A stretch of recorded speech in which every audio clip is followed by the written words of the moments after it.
right foot reevaluated in about 3 weeks. LeBron suffered a tendon injury in his right foot in the comeback win over the Mavs on Sunday. Lakers pick up a much-needed win last night at Oklahoma City over the Thunder without LeBron and without Anthony Davis. Jalen Carter back at the NFL Scouting Combine in Indy 1 day after he was arrested and charged with a pair of misdemeanors in Georgia in relation to the January 15th crash that killed a teammate and a Bulldogs recruiting staff member. Carter, a projected top round 1 pick, was charged with reckless driving and racing. He was released on $4,000 bond. A source telling ESPN's Adam Schefter that he returned to Indy did Carter to finish the interviews with teams, measurements, and other activities. The deadline for teams to use the franchise tag on players is March 7th. As of now, the only player to be tagged, Daron Payne of the Washington Commanders. Adam Schefter reporting today the Jags plan to tag tight end Evan Ingram.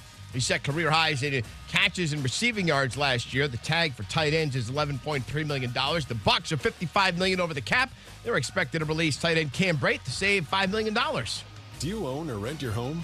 Sure you do. Fortunately, Geico makes it easy to bundle your home and car insurance. It's a good thing, too, because having a home is hard work. Go to geico.com, get a quote, and see how much you could save. Geico.com. Easy.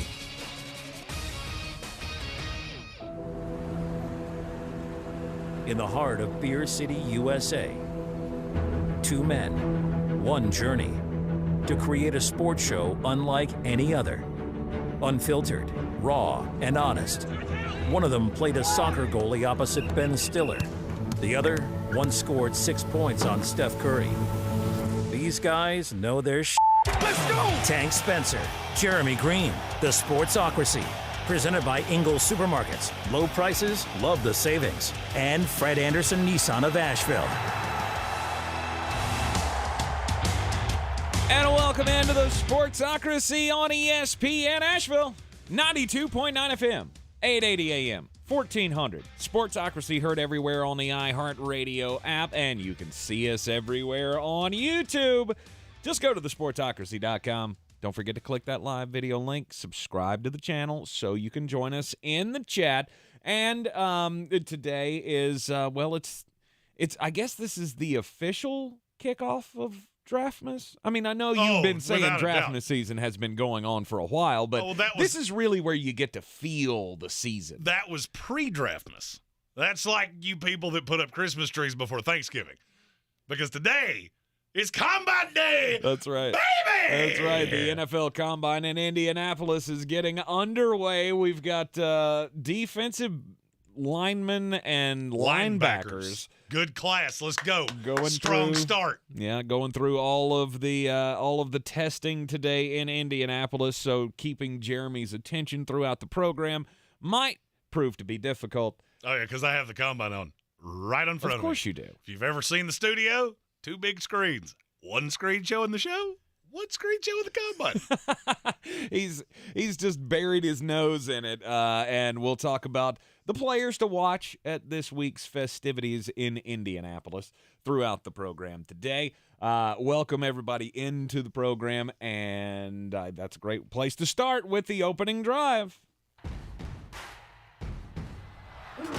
And the opening drive always brought to you by Fred Anderson Nissan of Asheville. Check them out at 629 Brevard Road. Go by the showroom. Check out their stock of brand new and certified pre-owned vehicles that you can choose at your leisure. And when you make your decision, you're doing a trade-in, mention the Sportsocracy, and they'll give you $250 on top of the trade-in's value. They have me currently in a 2023 Nissan Titan Pro 4X that I have just fallen in love with. I'm not going to lie, this one may not make it back. Yeah. Usually I say it will be back within a few days, and you could potentially have that car and take it to your house, but I am not so sure you're going to get the chance with this one because it may come live at my house forever. Jeremy and his big red truck. I also just, you know what I discovered yesterday? Yesterday was a banner day for me. What's that? All right, so I'm driving home in my 2023 Pro 4X Nissan Titan from Fred Anderson Nissan of Asheville. On Spotify, hit a button, don't really know what I did. Somehow wound up on a playlist very simply called This Is Creed. Let's go. Nothing but bangers the whole way home, including some that I hadn't heard in forever. All the Creed bangers. You did that by accident, not because I said on the program yesterday that we should have, we should have music tapped into our. No. I actually got in the truck. I went to start Spotify, and I don't know what button I hit, but maybe they heard it and went, Maybe you know they what? did. If this man is going to hear any music for his entire ride home, nothing but 100% Creed bangers. Let's go. Day before the combine. Nice. It's birthdays in 2 weeks. Everything's turning up Jeremy right now. Nice. Yes, it is the official kickoff of the Draftmas season. We've got all of the measurements being taken in Indianapolis. Various other things to get to on the program today. We've got off-season previews, team by team, continuing here. The next two in the draft order are the Miami Dolphins and the Los Angeles Chargers. Go Chargers, go! He just loves doing that. I do. He just loves doing that. We have our first weird measurable of the day. AJ Brooks comments that in the YouTube chat. Miles Murphy has little Kenny Pickett hands. Oh, does he? 8.5-inch hands. Ooh. Yeah, that's coming from a man that has almost 11-inch hands. Miles Murphy and I are the same size. That should tell you about everything you need to know. Everything you need to know about what? I mean, Miles Murphy, is his hand size really that important? It means that what that says is that definitively we have figured out who this year's Kenny Pickett is, that every time we talk about him, I'm just going to go, little baby hands. Poor Miles Murphy. And poor Kenny Pickett. He's never going to live that down. No. He's now the measuring stick for NFL's tiniest hands. No doubt. No doubt. It's the thing about the Underwear Olympics, and today is the opening ceremonies at the first set of events. My question is, what does it matter? The combine? That an edge rusher has tiny hands. It does matter. Not as much as a quarterback. So the quarterback, you're worried about the ball coming out of their hands. Right. It's just, it gets into leverage. It gets into a lot of things. Mm-hmm. I mean, look, I'm not high on Miles Murphy anyway. The fact that he has 8.5-inch hands didn't help him. But, I mean, that'll be 7th in the list of things that I don't like about him. Right. He's one that will run today. I guarantee you he's going to run fast. And everybody goes, oh, he's a top 10 pick. No, he's not. No, he's not. Don't get duped by that. There have been a couple guys already. And I don't know if I'm just getting older or if I'm watching. I don't know why this is happening. But there are guys that I'm getting – I'm changing my opinion slightly based on behind the podium. Okay. Nolan Smith yesterday. I don't know why, but I was just intoxicated listening to him talk. I watched everything he said and went, yeah, I've got him too low. Mm-hmm. He's first-round pick. Mm-hmm. I don't care that he's coming off the injury. Absolutely. That's a kid that's going to get in the room in Indianapolis, and he's just going to blow teams away. Yes. And there were a few others of those. Mm-hmm. Felix Anadike-Azama out of Kansas State, I could listen to him talk about technique. And I could put that in my headphones and go night-night. Because that would just be a soothing lullaby for me. Look, Nolan Smith was a big reason why I get to wear this sweatshirt today. This brand new sweatshirt that just came in the mail. National champions again, Georgia Bulldogs. He's a big reason why they went back-to-back. And you say, oh, but wait, Tank, he didn't play half the rest of his second season. Did you see him? Did you watch the games? Did you see him on the sidelines being the emotional leader for his entire team? Basically was like a linebackers coach or an assistant defensive coach of some kind for the last, 7 weeks of the season after he got hurt. That kid's special. He is. He will be a riser in my 3-round mock draft post-combine. Might be coming out Monday. Might just be doing that. We'll have to. No doubt. Mock draft Monday. Oh, there's so many. We have so many mock drafts ahead of us. It's only just begun. Let's go. All right. So, since we're starting the measurables at the combine today with the defensive linemen and the linebackers, let's break this down. Let's talk about the defensive linemen in this class. Who are we watching? I mean, obviously there's Will Anderson. Everybody's going to be interested to see what he does at the combine. Jalen Carter, he's back at the combine, but he's not participating in any of the drills. He's doing all that on his senior day. So he wasn't going to do that anyway. Right. He I'll be honest with you. It says a lot to me about Jalen Carter that he came back. Because you got to understand how the last 24 hours have gone for him. Mm-hmm. First of all, we missed what could have been one of the most unbelievable sideshows in the history of the combine. What was that? Well, he was scheduled to speak not long after this broke. It could have broke in front of the podium. Right. So if you want to know why I said yesterday that the police department did this because it was going to be a bad look, yeah, I've never been more convinced of that than I am right now. So he flew back to Athens, turned himself in, bonded out, mm-hmm. and then flew back. Mm-hmm. That tells me a lot about the character of Jalen Carter. Okay. You could have run from this. You could have. You could have run. You could have, but his agent told him not to. I mean, I don't know that that's true. Really? I'm not sure that the agent said, all that's good and holy, do not go back there. Really? If I was his agent, no shot. Oh, I would not. Because there's too many unknowns. If his position is I'm going to be exonerated, blah, blah, blah, blah, blah, if he's doing that, then you have to come back. You have to pretend like this is not a thing. If you've already positioned yourself that way in the eyes of the media. I don't think there was any way that I mean, obviously, he could have just not come back and said, I'll move on. Yeah, this is one of those times, and you know, I always love your opinion. I'm the combine guy. Mm-hmm. Trust me. I would say 9 out of 10 guys wouldn't have. Because you got to understand what the combine is. And I saw this with some of the interviews yesterday. This is not Ian Rappaport, Adam Schefter, on and on and on. You're getting a lot of guys like us that are asking comments at the combine. I see Fried Bologna said that's why Jeremy's not an agent. All right, hear me out and then tell me that this couldn't have gone sideways. Now, he's not talking to the media. He's talking to teams. Right. You catch a lot of people like us that are at the combine. And I got news for you. Some of these questions are not – I'll be nice and say that they're not the most well-thought-out thing you've ever heard in your life. And some of these interviews have gone way off the rails. And you're not going to be able to avoid these people completely. So you're going to be on camera. Mm-hmm. I would have probably had teams come to me because he is a top 5 pick. It's one thing if you're back into the first rounder. Then you can fall like a rock. I looked at I don't know what they call that, the police recreation of what happened. Mm-hmm. I'm not sure I'm not more confused right now than I was yesterday. And so now Jalen Carter's going in going, I don't know what I'm supposed to say, what I'm not. What are you talking about as far as the car movement? The file came out from the police department, and basically there was a recreation of what happened with the cars. Right. I stared at that for 20 solid minutes. I'm not sure I'm not more confused right now than I was before I looked at it. Right. And so Jalen Carter's going into that, and he's willing to face it at face value. Mm-hmm. With you not knowing, I'm going to get out in front of this. I understand why he did it. I'm just not sure I would have encouraged him to do it. Yeah. Let things sort out.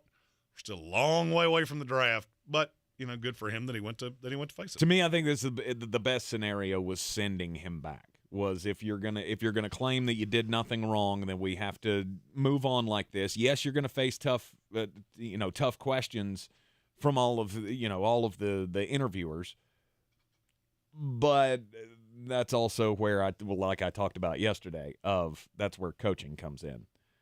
We're gonna sit down in a room, you and me, for the next 5 hours, and I'm just gonna throw you questions, and you're gonna come back to me. I mean, I am basically prepping the witness here. Well, and that's another part, and I'm going back to what Fried Bologna said here. I was going to grill Jalen Carter anyway. Mm-hmm. Because this is not the first thing. And you told me a story before the show of there's a video that came out of him having a speeding incident months before this happened. September 22nd was the day. It's Channel 2 Action News or whatever down in the Atlanta area. They released a body cam footage of September 22nd, where Jalen Carter got pulled over in the same car that he was apparently driving the night of the accident. And the cop is telling him, like, you guys have to slow down. You've got to stop this. I don't care what you have to do. Send a text message, or when you're in the building with all of your teammates, tell them you've got to slow down. It doesn't take much to do that. I mean, this has apparently been running wild in the Georgia locker room for a while. back in January 10th, I think it was, Jamin hyphen guy that I was referring to yesterday, I keep forgetting his last name, but one of the linebackers for Georgia, he was cited for racing. Like, this has been a thing that's been going on in this locker room for a while. There have been character concerns about more than one Georgia Bulldog. Mm-hmm. So, and Jalen Carter was one of them. Mm-hmm. I said this yesterday. Todd McShay got raked over hot coals because the story comes out that he had bought all the food for one of his teammates. And, well, Todd McShay owes this kid an apology. No, it doesn't change anything that he said. I'd heard things. Mm-hmm. I had heard things about Jalen Carter. And so I guess that's what I'm saying is he's going into a buzzsaw. This is one of those times that he can really hurt himself depending on what he says. And that's why I'm not sure I would have encouraged him to do it. Because your question becomes, how much do you have to gain? If you left and you didn't talk to the media and this thing quietly goes away or whatever can transpire between now and the draft as far as this is concerned, where's he going to go? Is he going to still be drafted in the top 5? As of right now, yes. You and I believe more than likely. Mm-hmm. Okay, so what if you do it wrong? What if you go in and you start meeting with these teams and you have the wrong answers? Or you can fall like a rock. Right. That becomes the point where you can screw this up. Mm-hmm. You can hurt yourself. You can hurt your draft stock. You can fall to the late teens maybe. And if anybody thinks we're being insensitive about talking about his draft stock after that's what we do. Mm-hmm. I'm not really qualified to talk about the legal side of this. I'm not a cop and I'm not a lawyer. So that's why we do this. Well, I mean, there's nothing to talk about on the legal side. I mean, he was charged with 2 misdemeanors. Mm-hmm. If they he could have bonded out charged for $4,000. If they could have charged him with more, they would have. Mm-hmm. You don't throw out charges willy-nilly. But now the thing that you're going to look for with Jalen Carter is there contrition. Do I have immaturity issues? I think that's clear. Yeah, Kalijah Cansey just ran a 4.75. That's not bad. That's special. That's not bad for a man at 6'1", 285. That's special. Vault him into the top 5. Isn't that where we saw him yesterday in that Trapasso mock draft? Yeah, Didn't he have him in the top 5 or something? He won't go that high, but I will say Kalijah Cansey, he came in at 6'1". There were people that thought he was 5'11", maybe even shorter than that. Well, that's good for him. Yeah, he's and see that's what the combine can do. Is you get that guy that he does run quickly. He's taller than we thought. Okay, now all of the Mel Kiper palaver about him. Yeah, he's a top 25 pick. Mm-hmm. If you want to know why we wait to do these things until after the combine, that's why. Yeah, if he'd have been under 6 foot at the official measurement, that would have really hurt. Oh, no doubt. All right. So who's on the watch list here? Oh, I mean, that's the question. Who's on the watch list as the defensive lineman take the field? Obviously, Kalijah Cansey has already done some Kalijah Cansey, 5 runners in, is so far the leader in the clubhouse for one that has solidified his draft stock the most. That's right. Who else to watch in today's workouts in Indianapolis? Coming up next here in the Sportsocracy. Make sure you're at the Harris Cherokee Center, Asheville, March the 2nd through the 6th for the 2023 Ingles SoCon Basketball Championships. Experience fun for the whole family as your favorite teams compete for the championship and a berth in the NCAA tournament. While you're there, visit the Ingles Fan Zone at the tournament for lots of fun, games, prizes, and more. The 2023 Ingles SoCon Basketball Championships. For more information, visit SoConHoops.com. That's SoConHoops.com. When I finally drove the old car into the grave, I knew there was only one place I was going to go. Fred Anderson Nissan of Asheville, home of the family plan. And yes, they treat you like family. I went in, told them what I was looking for, told them my budget, and in no time, I was signing the paperwork on my certified pre-owned vehicle. They have the area's largest selection on quality pre-owned vehicles and certified Nissans. They go through a 167-point inspection, so you know it's not going to let you down. They gave me the Carfax report, so I know the history of my vehicle. And the Fred Anderson family plan gives me things like oil changes and car washes and loaner cars if I have to have major work done on the car in the future. For me, buying a car has always been an intimidating thought. But the folks at Fred Anderson Nissan of Asheville made it super easy. Don't be like me. Don't wait till the last minute to get a deal done. Go to AndersonNissan.com. or stop by the showroom at 629 Brevard Road. And don't forget to mention we sent you from the Sportsocracy and get a $250 bonus on your trade-in at Fred Anderson Nissan of Asheville. Running a small business is no small task. At Home Trust Bank, we work hard to prepare businesses for whatever tomorrow may bring. Your dreams are our business, and we have local experts who can help you plan for a successful future. Dependable guidance you need and service you'll appreciate. At Home Trust Bank, we take your small business banking personally. Visit your local Home Trust branch or anytime at htb.com. Member FDIC. I'm Martin Hoke, the inventor of Navage Nasal Care, and I love Navage. I've told you about how your nose is the body's air filter, that Navage's powered suction will help flush out allergens, viruses, mucus, and germs, and that Navage will help you breathe better. But what do other people say about Navage? Like Josh, quote, "After walking around my whole life being a mouth breather, I was excited to try Navage. I read the directions carefully, pressed the button, and oh my gosh, what a sensation. So much mucus, so much crud, but oh sweet, merciful air, I can finally breathe you through my nose. Never have I ever taken such an amazing breath in my life. This is a life changer," unquote. He's one of over 100,000 online reviews praising Navage, the all-natural solution trusted by over 3 million people to help you breathe better, sleep deeper, snore less, and stay healthier without drugs. Navage is available at Walmart, CVS, Walgreens, Target, Rite Aid, and online. Navage, Navage, clean nose, healthy life. What do you mean he went searching for fresher powder? We have full classes today. Instructor down at Vesper Ski School. Toward each other to snowplow, honey, not away. She needs more ski instructors to slalom through the day-to-day. Pizza, fries. Whoa, Braley, no, pizza. Indeed can help her hire great people fast. I need Indeed. Indeed you do. We instantly connect you with quality candidates whose resumes on Indeed match your job description. Visit Indeed.com/credit and get $75 towards your first sponsored job. Terms and conditions apply. The Sportsocracy. We treat star athletes better because they're better people. That's not fair! Life isn't fair, kiddo. Get used to it. Welcome back in. It is the Sportsocracy, heard everywhere on the iHeartRadio app, and they are live and in full effect in Indianapolis, Indiana for the 2023 NFL Draft Combine. And what we just got to see in living color is that Siaki Ika is a house. I'm pretty sure my first house was not as big as Siaki Ika. As he runs a 5.45 40-yard dash. The defensive lineman, I mean, it's cool to see these big dudes get up there and run a decent time, but obviously, I mean, when you talk about the 40, I don't feel like that's really what you're looking for with defensive linemen. I mean, it's good to know how quick they are, but I don't really need to know how straight line fast the defensive tackle is. No, but it does help. In our YouTube comments, Akira Wong said it goes more sideways. Talking about Jalen Carter, it goes more sideways than if he didn't return. And I can agree with that, but then there was another line of don't lie to us like you did to the police. See, that's the thing.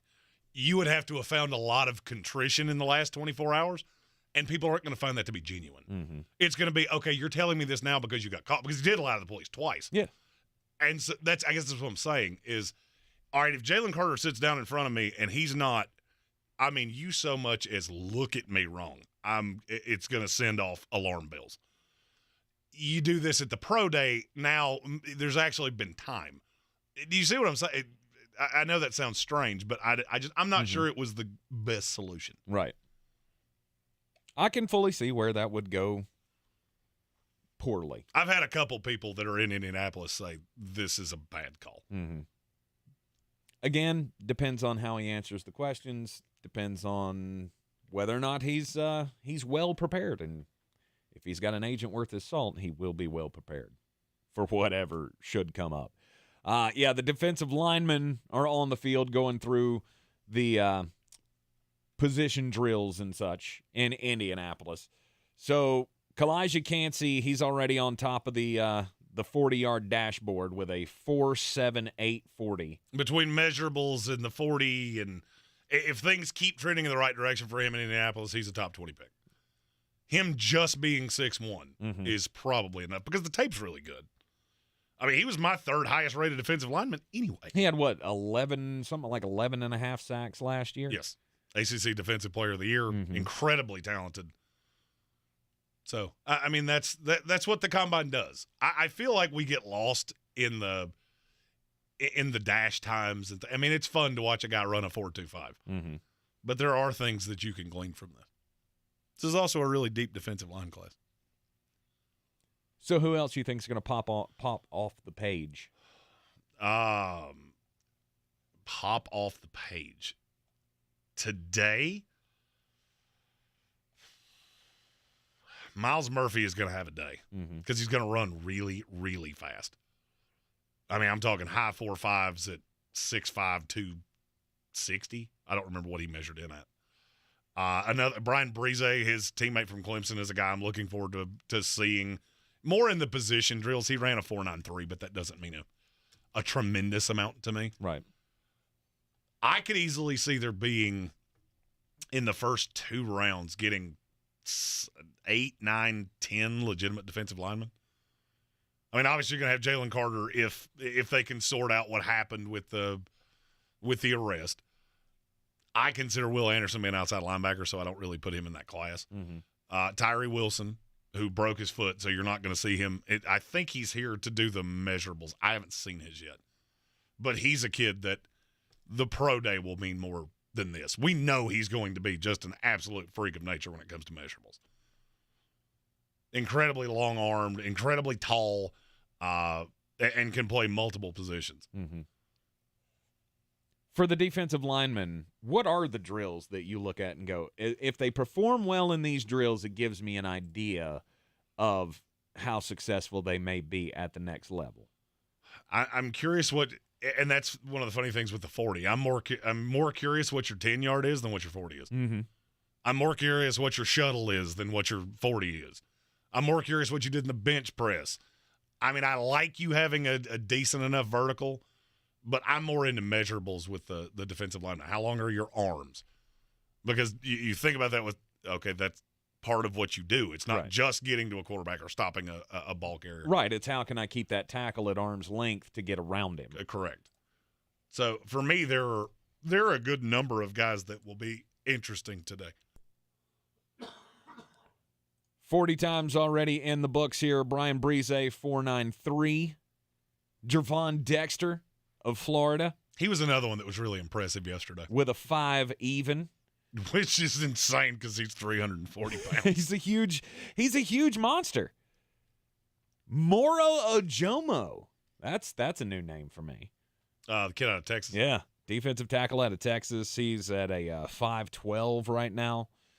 It's just I like seeing the big boys get their shine. I mean, obviously you don't put them in prime time. That's why they're here on Thursday. That's why they're day one. They're your flappetizer. I would imagine though that the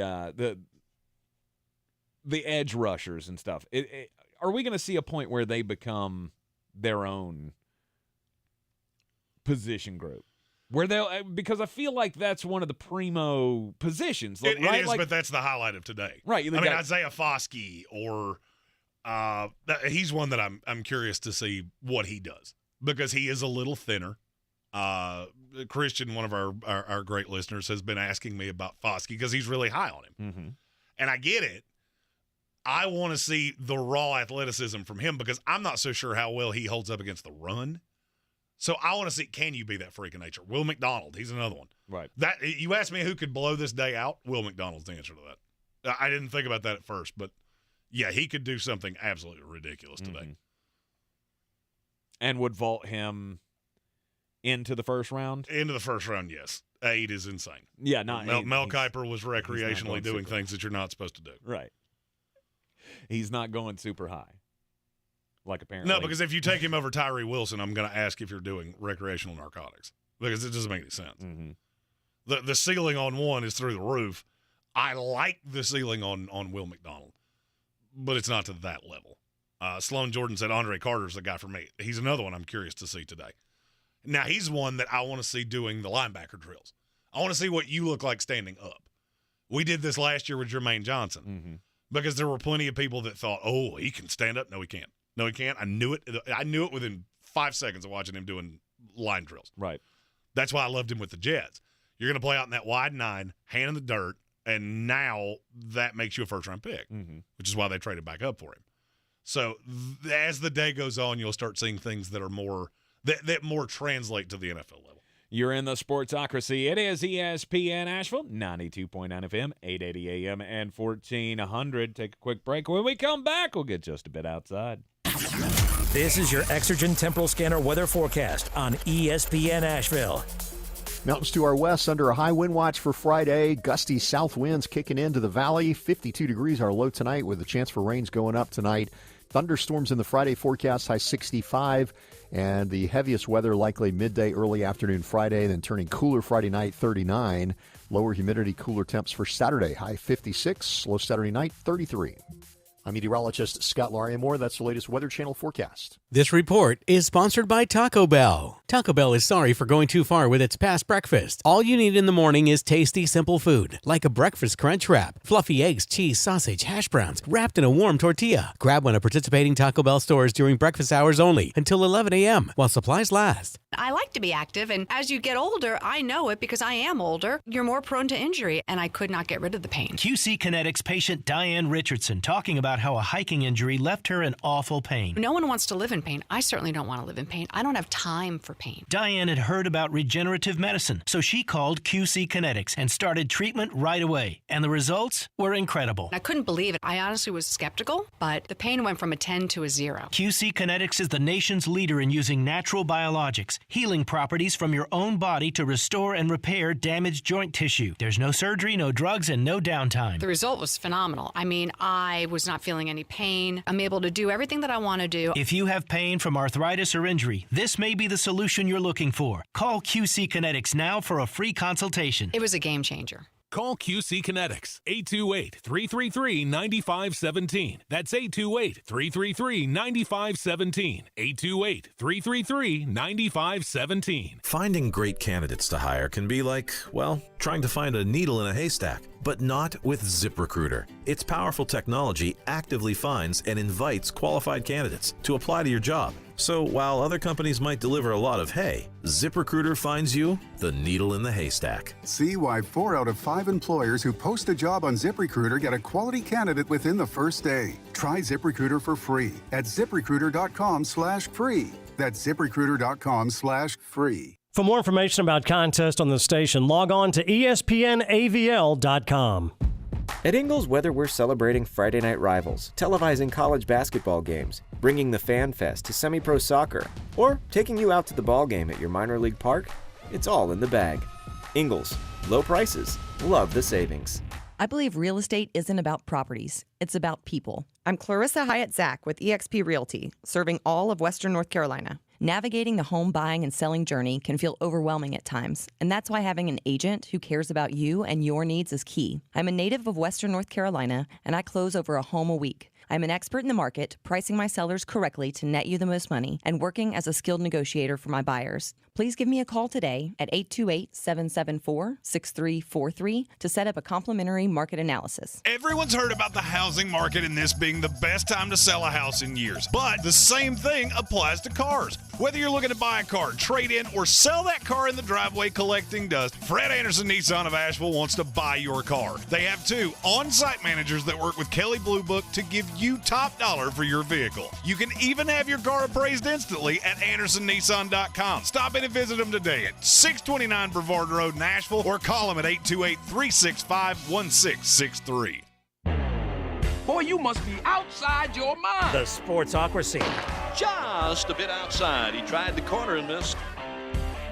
And we're here in the Ingles studio, and we've had a lot of back and forth. And social media gives us this more today than it ever has in the sports world, where everybody's got full access. Fans have full access. Coaches have full access. Players have full access. And we could just go back and forth unfettered at each other. Unfettered. That's a great word. Right. We had the story yesterday. Jeremy, I believe you mentioned it yesterday about Jonathan Gannon and C.J. Gardner-Johnson. Jonathan Gannon says that we didn't execute well in the Super Bowl, and then C.J. Gardner-Johnson comes back with a social media retort of you didn't put us in the right position to win games. Now, that I can understand a little bit more. I mean, it's very iffy, and I said this at the time, for a, impending free agent to just start blasting his former coaches, because that's a big red flag for other teams that might want to sign him. I think this takes it to another step, because the general manager for the Baltimore Ravens, Eric DeCosta, did a press conference yesterday where, as part of the press conference, he was asked about the team's track record, not so sterling, by the way, of drafting receivers. As part of his answer, he said, if I had the answer, then that would probably mean that I would have some better receivers. We're gonna keep swinging. It's a deep burn. So he's obviously saying they don't have very good receivers on the team. Well, one of the receivers of the team took exception to that, and it was Rashad Bateman. After somebody quoted the Eric DeCosta comment on Twitter, well, Rashad Bateman then quote tweeted it with the response of, how about you play to your players' strengths and stop pointing the finger at us and number 8, talking about Lamar Jackson. He said, blame the one you let do this. We take heat 24/7 and keep us healthy, care about us in capital letters, and see what happens. He says he's tired of the organization lying about the players. I feel like this is a very special angle to take here. Throwing shade at your current general manager on social media doesn't seem to be, to me, the proper way for you to get what you want. Whether it is the offensive scheme that you want, obviously that's going to be taken care of by the next offensive coordinator, more playing time, whatever you're after. Dissing the general manager on social media is not a good idea. Yeah, especially when you're Rashad Bateman, who is the great Sasquatch of the NFL. Right. I am told how good he is. I have not seen it very often, but I am told he is just phenomenal. You have told us that he's quite phenomenal. Okay, just I'm just saying he is one in the long line of guys that Jeremy sees potential in that just hasn't really done much. Look, I like the talent. Mm-hmm. It has not necessarily borne itself out with the Baltimore Ravens. No, it has not. But that is the one place where you look at the draft history of the Baltimore Ravens and go, why can't they figure that out? Like, they do so well at defensive players and offensive linemen, linebackers, secondary players. They're just, obviously Lamar Jackson's been a big hit. What is it with the wide receiver group that they just can't figure this out? Well, I mean, every team has things they do well. The Pittsburgh Steelers have drafted receivers well for what feels like 2 decades. Yeah. That's not Baltimore's thing. They're not good at that. And I will say that it's a very specific skill set that they ask receivers to have. Mm-hmm. It's not ironic that the most successful receivers that they've had in that system are guys that can just burn. Because you get Lamar that scares you, locks up safeties, and then that receiver goes over the top. That's very beneficial. A guy like Rashad Bateman, who's not crazy fast, he's physical, requires a quarterback that is really accurate, and he's had injury issues. Mm-hmm. I'm looking at the list here of wide receivers that have been drafted by this team, and it's like so bad. You go back to 2010, and the best receiver that they've drafted is probably Marquise Brown, no doubt. And the number 2 is Rashad Bateman. Oh, is it that bad? That's how bad this is. I mean, just look at some of these names here. You got Brashad Perriman, Devin Duvernay. He's all right. He's okay, but Rashad Bateman's also better, falls right? into that. He also falls into that he's real fast category. Tylan Wallace. He's been a fine 4th receiver. Okay, I guess. You could do worse. Darren Waller. But he didn't he didn't really play for Baltimore. He didn't come on until he went to Las Vegas. So I think you need to find somebody out there who can evaluate wide receiver talent and put them on this team, because it's the one thing that you just can't do. My story is probably the only thing we will talk about today that's not about football. Mine comes from the boxing world. We had a big boxing match over the weekend. Tommy Fury, Jake Paul, and Tommy Fury came out on the right side. Mm-hmm. Well, now we have a big point of contention about what was considered a gentleman's agreement. Oh, he's not. Before the fight. He's not. Do it. Jake Paul's backing out. Oh, Jake Paul is flat out just not responding. Shocker. So there was a gentleman's agreement that they would all or nothing on the purse. Well, Jake Paul's end of this purse could be up to $30 million. Mm-hmm. But it's not Tommy Fury that's coming calling for it. It's their father, John Fury. I did not know. I mean, I knew they called Tyson. They call him the Gypsy King. Yeah. That's his nickname. Yeah. I don't know how I didn't know this, but somehow I didn't. His family is right. They actually are. Right. They're gypsy boxers. So his dad basically told Jake Paul, don't come at me with some contract. Word I can't say. Mm-hmm. I'm a gypsy that can barely read and write. Right. We do things with handshakes. And he ain't backing down. No, because Jake Paul told Tommy Fury that he would double his take if he won the fight.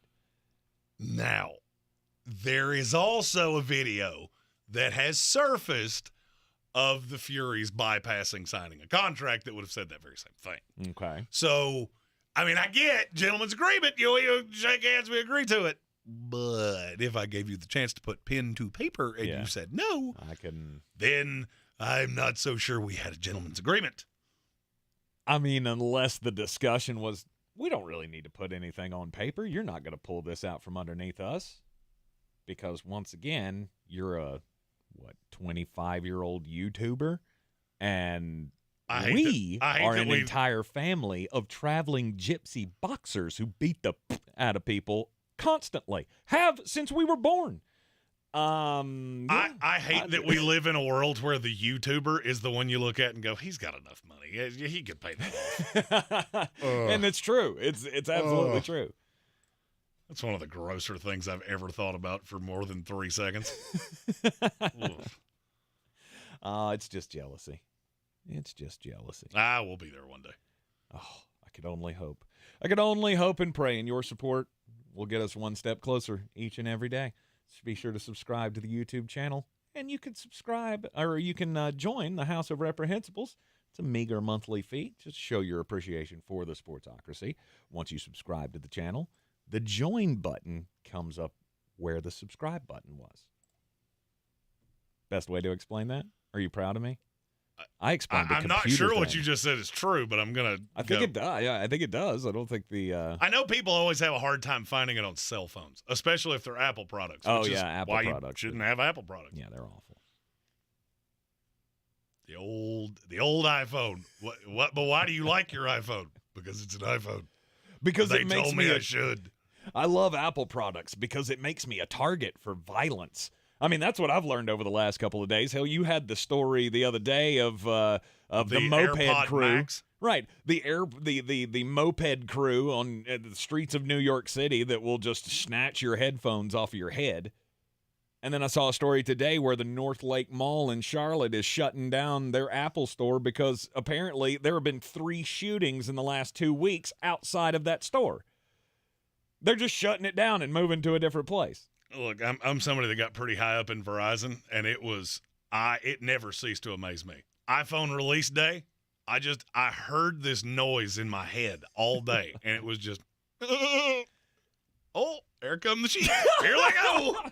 They had one last year. They got to have one this year. And you know why? Because it won't last another full year, because that's how they get you. Right. I don't work for them anymore. I mean, so I could say what I want. I mean, I remember those days well, not working in the cell phone industry, but when I was in college and I worked at Best Buy, we would have like video game release days. Oh, no, thank you. Oh, no. Yeah, excuse me. The Call of Duty is coming. This was like the World War II versions of Call of Duty. Oh, that's coming out? Yeah, I'm done. Or Medal of Honor. That was the name of that game. Medal of Honor and Halo and yeah. Oh, you're having a video game release night where everybody's lining up at midnight? No, I'm out. I'm not working that day. Baby's sick. It's my new favorite excuse. I won't be there. Baby's sick. You don't have a baby. I didn't say my baby. Right. We're going through all of the drills for the defensive linemen up in Indianapolis. It is the official start of the Draftmas season. This is like the start of the Advent calendar for the Christmas season. The Draftmas season is underway, and we're starting to get all the numbers trickling in. Your West Virginia defensive tackle Dante Stills turning in a top 340 so far, as the defensive tackles are on the field in their shorts. I'm so glad I can't see this right now. I just continue to have flashbacks of the Alabama kid. He was drafted by the Bengals. Oh, Andre Smith. Yeah, Andre Smith. Just, whoa, you shouldn't have run. Oh, don't take your shirt off, big boy. That's a whole lot of yikes. That's a whole lot of movement. Can we find some kind of a plastic suit for him to wear so we just don't have to see all of the movement? Yeah, shirtless is. I mean, there are certain people that can run shirtless and it's okay. Andre Smith was not one of them. No, he was not. So, other defensive tackles that we need to be looking out for today? Keanu Benton's a guy that I want to see go through the drills. I absolutely fell in love with him at the Senior Bowl. From Wisconsin? I mean, I absolutely fell in love with him at the Senior Bowl. I think he has a high mid-day 2 floor. I saw somebody earlier, and I can't see the chat right this second, that was talking about Mozzie Smith. He didn't have T-Rex arms, so now he is in the first round. I would agree with you. Yeah, his measurables came where I wanted them to be, and I would say he's a late first, early second round pick now. He's a gigantic human. Are you still talking about Keanu Benton? No, I was talking about Mozzie Smith. Oh, Mozzie, yeah. Keanu Benton is not as gigantic. He's just really impressive. Mozzie Smith could be one of the only – I don't love him as a 3-4 nose, but he's one of the only guys that can play that. Mm-hmm. If that's what you're looking for, this is going to be a tough class to find one. Space Eater. Siaki Ika, he could be, but the game's just so inconsistent. Mm-hmm. I mean, the good is tremendous. But then there are just large periods of time. He's basically Vita Vea if Vita Vea never developed the ability to get after a quarterback. Okay. And people will point to some numbers in some games. I'm like, yeah, look at the center that he was going up against. Mm-hmm. Siaki Ika was good at getting after a quarterback when the center he lined up against was my size. Oh, look, I shot directly through a 6'2", 260-pound center. Yeah, you're not going to get any of those in the NFL. Mm-hmm. So he scares me a little bit. He's got a really wide range. Okay. So far, Keanu Benton, 5'13" in the 40-yard dash. And just a hair over 29-inch vertical. I mean, he weighs a lot. So that's No, I mean, that's pretty good, right? A 29-inch vertical for a defensive tackle, that's not bad. It's pretty average. It wouldn't be bad for you. You might have the only negative vertical ever. Tank jumped and somehow got further in the ground. Yeah. Tank's vertical is 7 inches. Congratulations. You might be able to slide a Fletchertown phone book underneath his feet as he jumped. You know, we've been teasing this for years, but I feel like maybe this year needs to be the year that we actually do these do the drills? Yeah. We do the 40, we do the vertical, we do all of the things, and just for funsies. The only thing is that you're going to find somebody that can actually facilitate these things. I don't have any of the – because you're going to have the vertical thing. Oh, yeah. Where I'm sure somebody somewhere's got one. I'll totally do it. I will harm myself. There's zero doubt. If I run a 40 right now, I promise you I will hurt myself in some shape, form, or fashion. Sloan Jordan says Sportsocracy 40 for charity. I mean, like it. How do we? If you find me some way to monetize it, and I'm all the way up. Yeah. How do we do this? How do we? What are we doing? Like, I don't know. I don't know how you would do it. How you would charge? We could do it like a marathon or something based on the time. That's how much you donate. We could get people to donate $1 for every 10th of a second slower than me. You are in the 40. Although, just understand, you better have make sure them funds are set up the way they're supposed to be. Right. Yeah, I feel like that's something we should probably do. Anyhow, defensive tackles again on the field at Indianapolis. Coming up at the top of the hour, we will have Tar Heel time with Jones Angell. We got to check in on the Tar Heels as they continue the push here for the ACC tournament. I don't think there's anything they can do to improve their standings in the tournament. I think they're already locked into the 7 seed, and will be playing next week in Greensboro on the second day of this. So that's Wednesday. They'll have to play like the Florida State Louisville winner, I believe was the last bracket that I saw. Ugh. Florida State and Louisville in the first round. If you've got ACC tournament tickets and you go, I have to go to Louisville, Florida State. Louisville, who just had the Frisbee dog, halftime of their last home game. They have the Frisbee dog, who they throw Frisbees, and he goes and gets them. He literally stopped in the middle to take a grumper on the free throw line. I've never seen anything like it. It's one of the funnier things I've ever seen in my life. And that is Louisville's 2022-2023 season in a nutshell. Indeed. You're in the Sportsocracy here on ESPN Asheville. Jeremy's Bangers coming up, then the SportsCenter update, and then we will talk with Jones Angell, the voice of the North Carolina Tar Heels. There's a lot of talk about heroes these days. Hey, buddy, you want to go fishing? The folks in the funny outfits with superpowers and spandex. All right, buddy, let me help you. But at Ingles, we know that a lot of our heroes Now you look like a pro. are a little closer to home. They're the ones who give us what we need for those everyday adventures. That's why we look up to the ones who look out for us. Don't forget your fish food. Catch a big one. Ingles. See you later, Dad. All the ingredients for family. Rogue Combat Club, Asheville's home for comprehensive martial arts training, has a goal for our community, one that's stronger, more fit, and unwavers in its support of one another. Rogue Combat Club's instructors have competed at the highest levels and offer classes for everyone from young children to adults in Brazilian Jiu-Jitsu, Muay Thai, and wrestling. Rogue Combat Club classes can help you boost your self-confidence and self-defense skills while weeding out the egos and intimidation found at other gyms. Join today at roguecombatclub.com.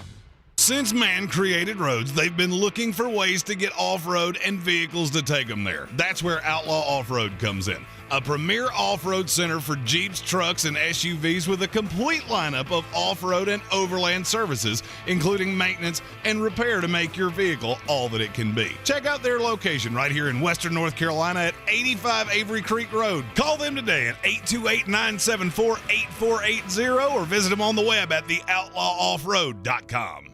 The madness starts this week. It's college basketball tournament week on News Radio 570, WWNC, and ESPN Asheville. We get it started Friday at 11:30 on ESPN Asheville with the Bulldogs opening game in the Big South tournament from Charlotte. The Southern Conference tournament gets rolling on Saturday on ESPN Asheville with quarterfinal action and continuing on News Radio 570, WWNC through Sunday. So tune in this weekend to catch all the action. Our Big South and SoCon tournament coverage is brought to you by Ingles Markets. Low prices, love the savings. Mom, Dad, let's talk. Before you know it, I'm out of here. I want to go to college. Or start a business. My allowance ain't gonna cut it. Ooh, sorry I said ain't. The UNest app puts smart investing tools right in the palm of your hand. And with the UNest gifting link, friends and family can contribute to your child's account. Start investing today. Download the UNest app from the App Store or Google Play. See terms and conditions at unest.co. That's UNEST.co. Hey, it's Nate Burleson. Check out my new podcast, The Process with Nate Burleson. It debuts with my first guest, Rihanna. Her interview was just a taste of the heat we will bring you here on The Process.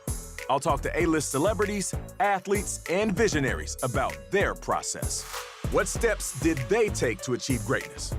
New episodes of The Process with Nate Burleson drop all year long on the iHeartRadio app or wherever you find your podcasts.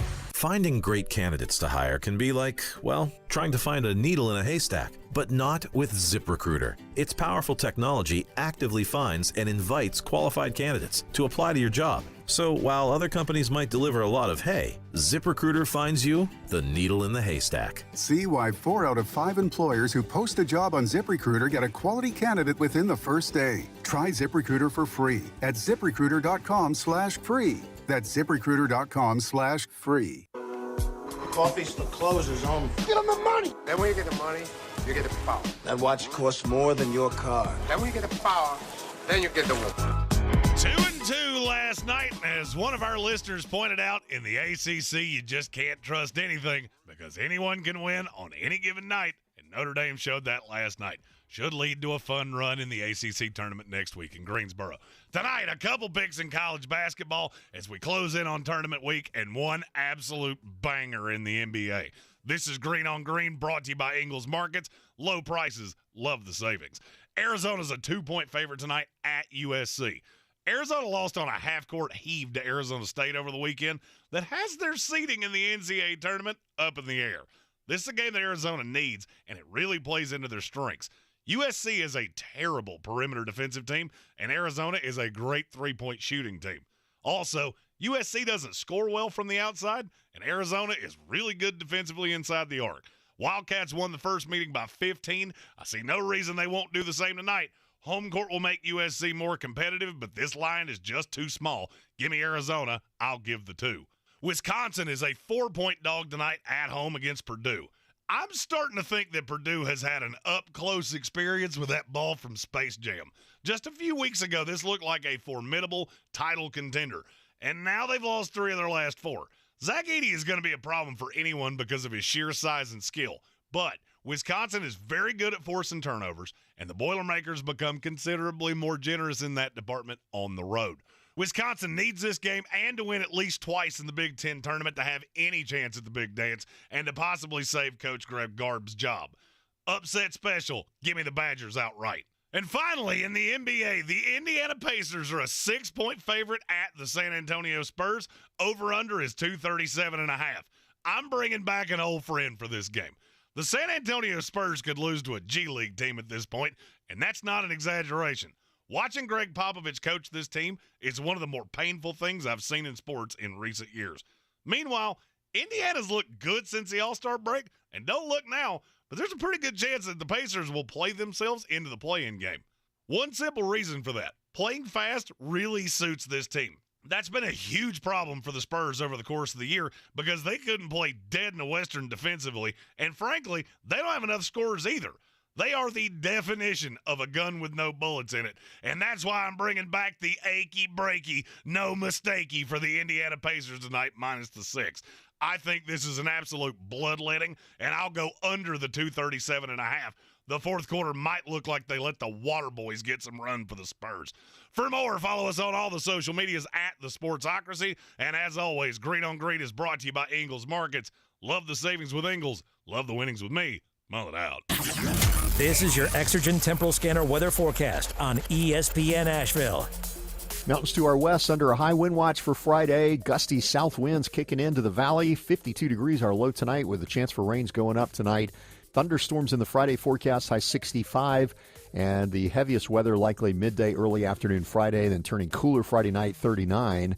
Lower humidity, cooler temps for Saturday, high 56. Low Saturday night, 33. I'm meteorologist Scott Larimore. That's the latest Weather Channel forecast. This report is sponsored by Taco Bell. Taco Bell is sorry for going too far with its past breakfast. All you need in the morning is tasty, simple food, like a breakfast crunch wrap, fluffy eggs, cheese, sausage, hash browns, wrapped in a warm tortilla. Grab one at participating Taco Bell stores during breakfast hours only until 11 a.m. while supplies last. Did you hear about Taco Bell's apology? Yeah, they apologized for going too far with their breakfast. Like the naked egg taco and chicken biscuit nachos? It was too much. All you need in the morning is tasty, simple food.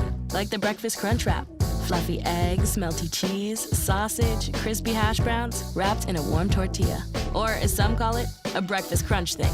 Grab one today, only at Taco Bell. At participating U.S. Taco Bell stores during breakfast hours only until 11 a.m. While supplies last. Contact local store for hours and participation, which vary. Planning for an upcoming trip? It's important to know that updated COVID-19 boosters are currently available at no cost to you. Remember that immunity could take time to build. Check eligibility and schedule at vaccines.gov. Sponsored by Pfizer and BioNTech. The Sportsocracy. Let's open up the whole can and kick ass and kill them all. Let the paramedics sort them out. From the Ingles Studios, this is ESPN Asheville, WPEK, W225CJ Fairview, WMXF Waynesville, and iHeart Radio Station. This is SportsCenter.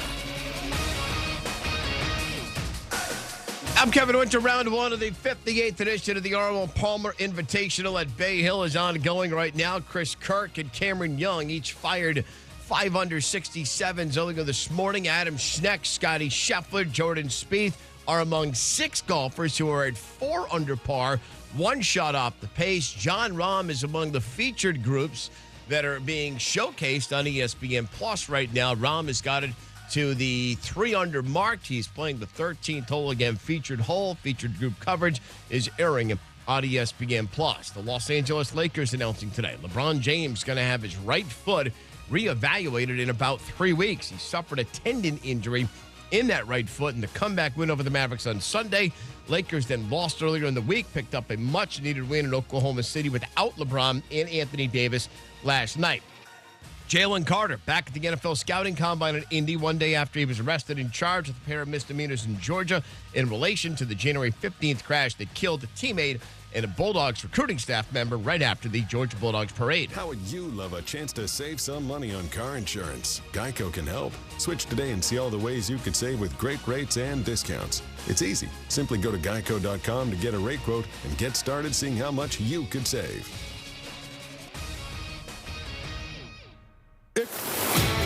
He's a degenerate gambler. You are a smelly pirate hooker. And he's cheaper than oxygen. He's useless. But somehow, they make it work.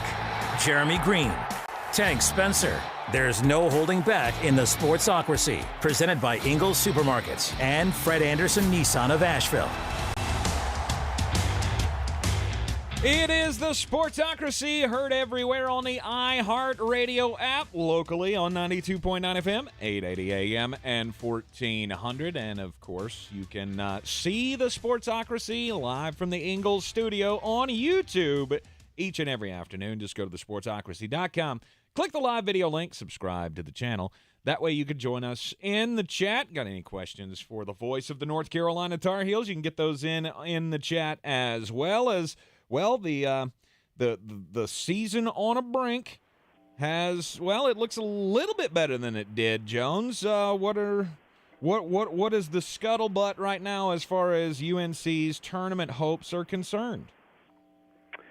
Oh, gosh, Tank, I don't know. You'd probably be better to tell me that than me tell you that. I think the Tar Heels understand that they've got to continue to win. You know, if the tournament was right now, I have no idea if Carolina would be in or out. I think they'd certainly be right there on that hard line and probably be one of the last 1 or 2 in or one of the first 1 or 2 out at this point. But I think the good news for Carolina is that it still has games to play. And also, of course, the other good news is that they've been able to find ways to win some games here and got the win over Notre Dame last week, then followed that up with a quality win at home against Virginia and then a quick turnaround to beat a Florida State team that I do think is talented. Obviously hasn't had a very good year record-wise, but is a team that's dangerous at their place and on the back end of a Saturday-Monday turnaround. So I think the good news, that's the good news for Carolina, is that it's put together some quality play here in the last week plus. Still has opportunities for quality games, including, of course, Saturday against Duke and then in the ACC tournament. And then you just see where everything falls after that. And so for the Tar Heels, I think Hubert Davis likes to say that he wants to focus on what's real. And what's real for the Tar Heels is that a win on Saturday against Duke would go a long way to them reaching their ultimate goal, and that's having an opportunity in the NCAA tournament. Yeah, one of the biggest woes for the Tar Heels this entire season has been the shooting percentage, especially from long range. Well, in the last 2 games, Looks like that's turned around a bit. Shot 45% or better against Virginia and Florida State from long range. Finally starting to see Pete Nance hit some shots, and what is this? What is this about lemon Oreos? That's the path to making Pete Nance better, apparently. You know, it is so strange. Not the lemon Oreos part, although that part is strange. Yeah, Right. The strange part is, Tank, to me, it is how wildly extreme the Tar Heel three-point shooting has been this year. Like, there hadn't been a bunch of games where Carolina's like 7 of 18 or something, which is, you know, or 8 of 20 from three-point range. It's been, you know, 2 of 23 against Notre Dame. And then at that point, Carolina was under 30% as a team for the season from three-point range. I mean, just awful. And then all of a sudden in these last 2 games, they're 24 of 51, I think. I think that's the number of these last 2 games. So, you know, close to 50% as a team. And so, I mean, I think the truth is somewhere in between. I don't think the Tar Heels are a 50% three-point shooting team. I also don't think they're a 29% three-point shooting team. But to get somewhere in between, that they've had those large extremes to meet in the middle instead of having a lot of games right around whatever the average would be. And so it's no secret that when Carolina shoots the ball better, and we talked about this a bunch last week, that it's no secret that the Tar Heels are a much better team. They're much harder to defend. They're much harder to defeat when they can hit some shots. I don't think Carolina's been taking dramatically different shots over the last couple of games. They've just gone in a lot more. And a big part of that is Pete Nance. I do think that position for Carolina, the way that Hubert Davis likes to play, or at least likes to play with this group of players, that 4 position is really, really important for that guy to be able to step out and hit some shots and loosen things up. And you've seen that over the last few games, how it just makes Carolina's offense a different animal when you have to worry about a jump shooter from that spot. In addition to, I think Pete Nance has also just played better in total. He's handling the basketball better. He's rebounding at a higher level. He's getting to the free throw line more often where he's a good shooter. I mean, just a bunch of other stuff that he's done well, I think, in the last – and it was coming, Tank, and I think you've just seen it really blossom over the last few games to its full form. But it is one of the stranger things for the Tar Heels this year is that it has been just terrible from three-point range, or – it's been like the first half against Florida State where you didn't think they could miss. So certainly they're going to need to shoot better in this game than they did the first time against Duke. They'll need to be able to balance that offense out, and that'll be a challenge because Duke is a really good defensive team, and they certainly understand the value of slowing down Carolina's outside attack. Well, if you're just joining us, as always, on a Thursday afternoon at 4 o'clock, it's Tar Heel time with Jones Angell, the voice of the North Carolina Tar Heels. And if you didn't get the Oreos reference that I made, it was so apparently, Jones, the story was what, before the before the Virginia game? Hubert Davis brought lemon Oreos to Pete Nance. So before the Virginia game, Coach Davis and Pete Nance were just talking, and something that Hubert Davis talks to his team about all the time is having those guys come by his office at least once a week during the season, more than that in the off season when they're in town, and just talking and getting to know one another and having an open dialogue. And so that dialogue can be anything from something serious to, in this case, he and Pete Nance were talking about their favorite type of cookies. And so, and Pete Nance mentioned lemon Oreos, which Hubert Davis said he had never heard of before, that he didn't know there was a lemon version of the Oreo. And so he went to the local Harris Teeter here in Chapel Hill and grabbed a bag and left it for Pete Nance before the Virginia game. And then, Pete goes out and goes 4 for 4 from three-point range and puts up 22 points and follows that up with a double-double and 3 more three-pointers against Florida State. And it's funny, Tank, when the team arrived to the hotel in Tallahassee, there must have been 30 boxes of lemon Oreos waiting for them at the front desk. Hubert Davis said that the president of Harris Teeter called him and sent him 20 boxes of lemon Oreos. Wow. We had the radio show last night just because Carolina played on Monday, so we had to move the show to Wednesday this week, and we had packs of lemon Oreos on the table when we got there at the top of the hill. So Carolina fans have had a fun time embracing that, and certainly, hey, if it works, then let's all eat lemon Oreos here before Saturday. Over under the number of students who dress up for the Duke game as Oreos. I'm putting it at. You know what is funny, Tank? There's a Harris Teeter. I mean, there are obviously several Harris Teeters here in the area, but the one that's closest to campus here in Chapel Hill totally sold out of lemon Oreos. They said they have absolutely can't keep them on the shelves here in Chapel Hill. So certainly a popular item now for Carolina fans. Well, it's a fun little talking point, something to rally around behind, in this push to the NCAA tournament. According to the latest bracketology by Joe Lunardi of ESPN, the Tar Heels are still the first team out of the 68-team field. Now, a win against Duke, I would think, would probably put them on the positive side of the bubble.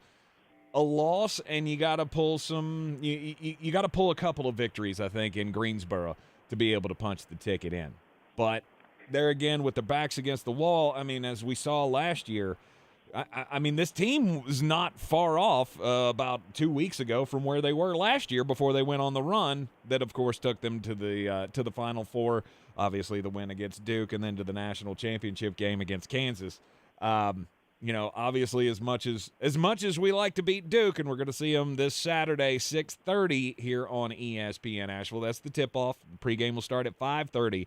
As much joy as we took in being able to end Coach K's career with the win against Duke at Cameron in the regular season finale, and then, of course, in the last game ever that he coached in the Final Four, it would be a little bit of solace maybe for Duke to be able to pull the win here against the Tar Heels and keep them out of the tournament. But what are we going to be facing X's and O's wise on the floor Saturday? Well, certainly I do think both of these teams are playing better now than they were a month ago or whenever it was that they met the first time in Durham.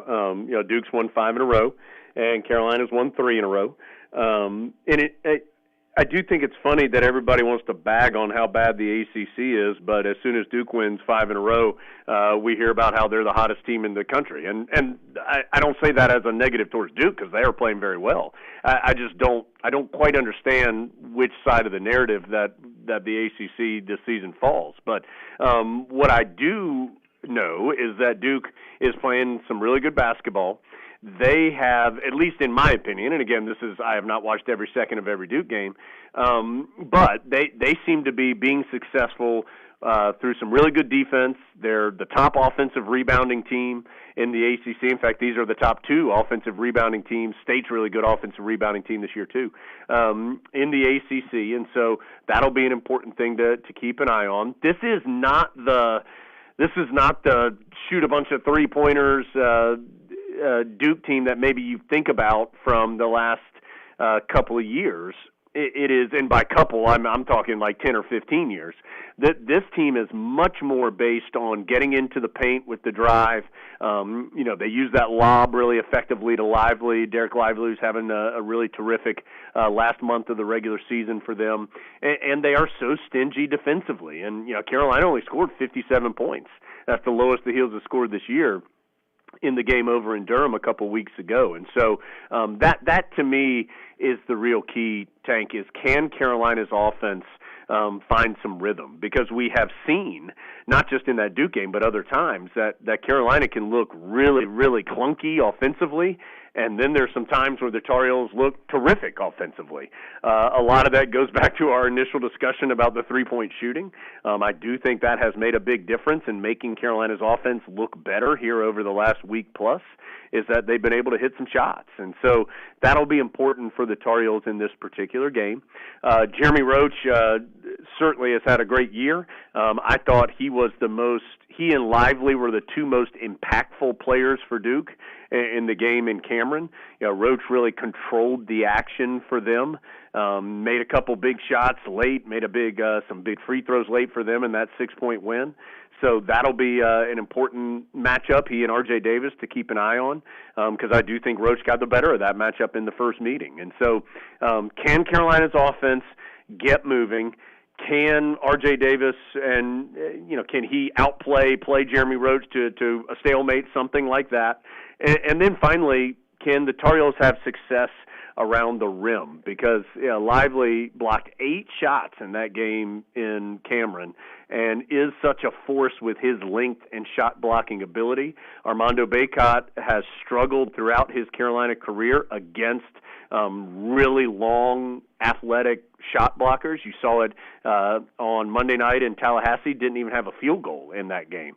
Just the second time in his Carolina career that he's played the full game, so not, didn't get injured early in the game and didn't have a field goal. And the other time was back in his freshman year. So can he and others have success around the rim, or how do you find ways to have success with Lively being such a terrific shot blocker down low?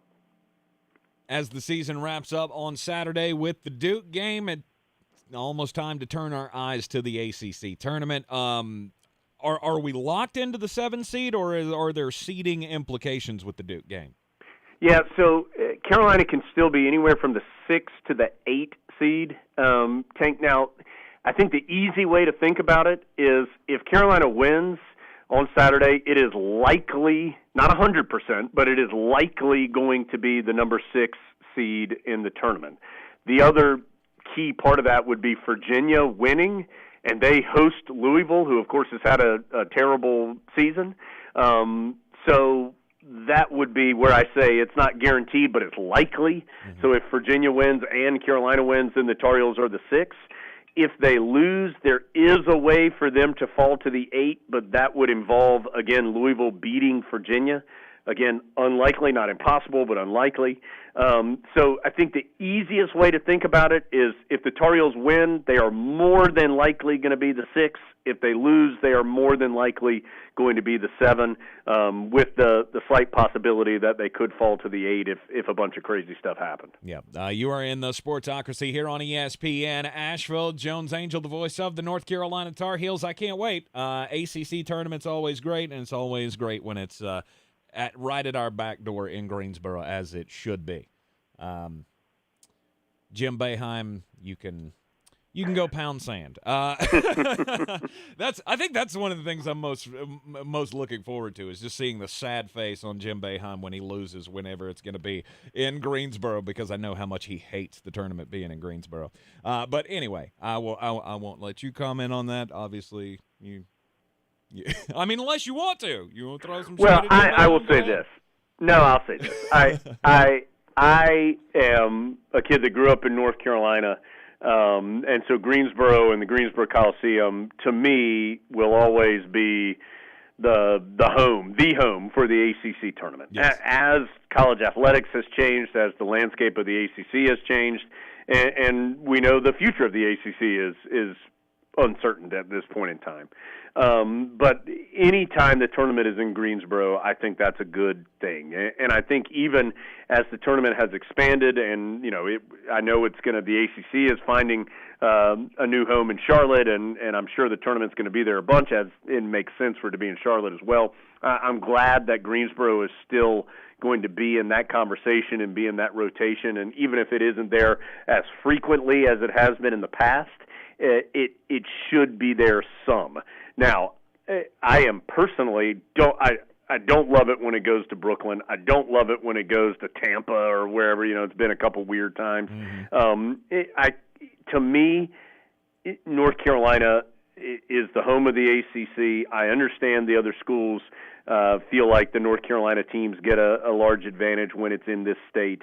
But it just, to me, feels like Greensboro, Charlotte, those places make sense for the tournament to be played there. And I know both those places are going to host it a bunch in the near future. And to me, that's how it should be. Yeah, I even got down with Atlanta. Like, you want to throw it in Atlanta every now and then. Sure. But once you go to Tampa, Washington, D.C., Brooklyn, Madison Square Garden, I think we've done that once. It's just, it needs to be in North Carolina now and forever. But that's just my opinion. Anyhow, I am looking forward to seeing Jim Boeheim lose on the first day of the tournament in Greensboro. It's just going to give me a nice little chuckle. But Jones, we will hear from you on Saturday as we get ready for the Duke game and talk to you next Thursday. Sounds good, Tank. Talk to you soon. You are in the Sportsocracy, and it is ESPN Asheville 92.9 FM, 880 AM, and 1400. More Combine action coming your way next. This is your time saver traffic on the new ESPN Asheville. Driving is slowing 26 westbound west of Airport Road to the Blue Ridge Parkway, Smoky Park Highway northbound near Sand Hill Road, light delays. Merriman Avenue northbound at W.T. Weaver Boulevard, seeing some delays. In Waynesville, an accident, Pigeon Road near Raccoon Road does have the shoulder closed. Checking the drive time from downtown Asheville to Asheville Regional Airport via 240 westbound and 26 eastbound. Drive time 18 minutes. I'm Lyndon Field with your Time Saver Traffic. This report is sponsored by eBay Motors. You do anything to keep your vehicle happy. Let's make sure it stays running smoothly. With eBay Guaranteed Fit, the right parts are just a click away. When you see the green check, you know that part will fit. Get the right parts at the right price. ebaymotors.com. Let's ride. Eligible items only. Exclusions apply. Did you know that Ingles sells more organics than any other grocery store? Or that they run their own dairy? Or that they only serve USDA Choice and Prime meat? Or that they donate 3,956 meals a day to local food banks? Well, now you do. It's all in the bag. Finding great candidates to hire can be like, well, trying to find a needle in a haystack, but not with ZipRecruiter. Its powerful technology actively finds and invites qualified candidates to apply to your job. So while other companies might deliver a lot of hay, ZipRecruiter finds you the needle in the haystack. See why 4 out of 5 employers who post a job on ZipRecruiter get a quality candidate within the first day. Try ZipRecruiter for free at ZipRecruiter.com/free. That's ZipRecruiter.com/free. The madness starts this week. It's college basketball tournament week on News Radio 570, WWNC, and ESPN Asheville. We get it started Friday at 11:30 on ESPN Asheville with the Bulldogs opening game in the Big South tournament from Charlotte. The Southern Conference tournament gets rolling on Saturday on ESPN Asheville with quarterfinal action and continuing on News Radio 570, WWNC through Sunday. So tune in this weekend to catch all the action. Our Big South and SoCon tournament coverage is brought to you by Ingles Markets. Low prices, love the savings. Rogue Combat Club, Asheville's home for comprehensive martial arts training, has a goal for our community, one that's stronger, more fit, and unwavers in its support of one another. Rogue Combat Club's instructors have competed at the highest levels and offer classes for everyone from young children to adults in Brazilian Jiu-Jitsu, Muay Thai, and wrestling. Rogue Combat Club classes can help you boost your self-confidence and self-defense skills while weeding out the egos and intimidation found at other gyms. Join today at RogueCombatClub.com. Real estate isn't about properties, it's about people. I'm Clarissa Hyatt-Zach with eXp Realty, your native realtor serving all of Western North Carolina.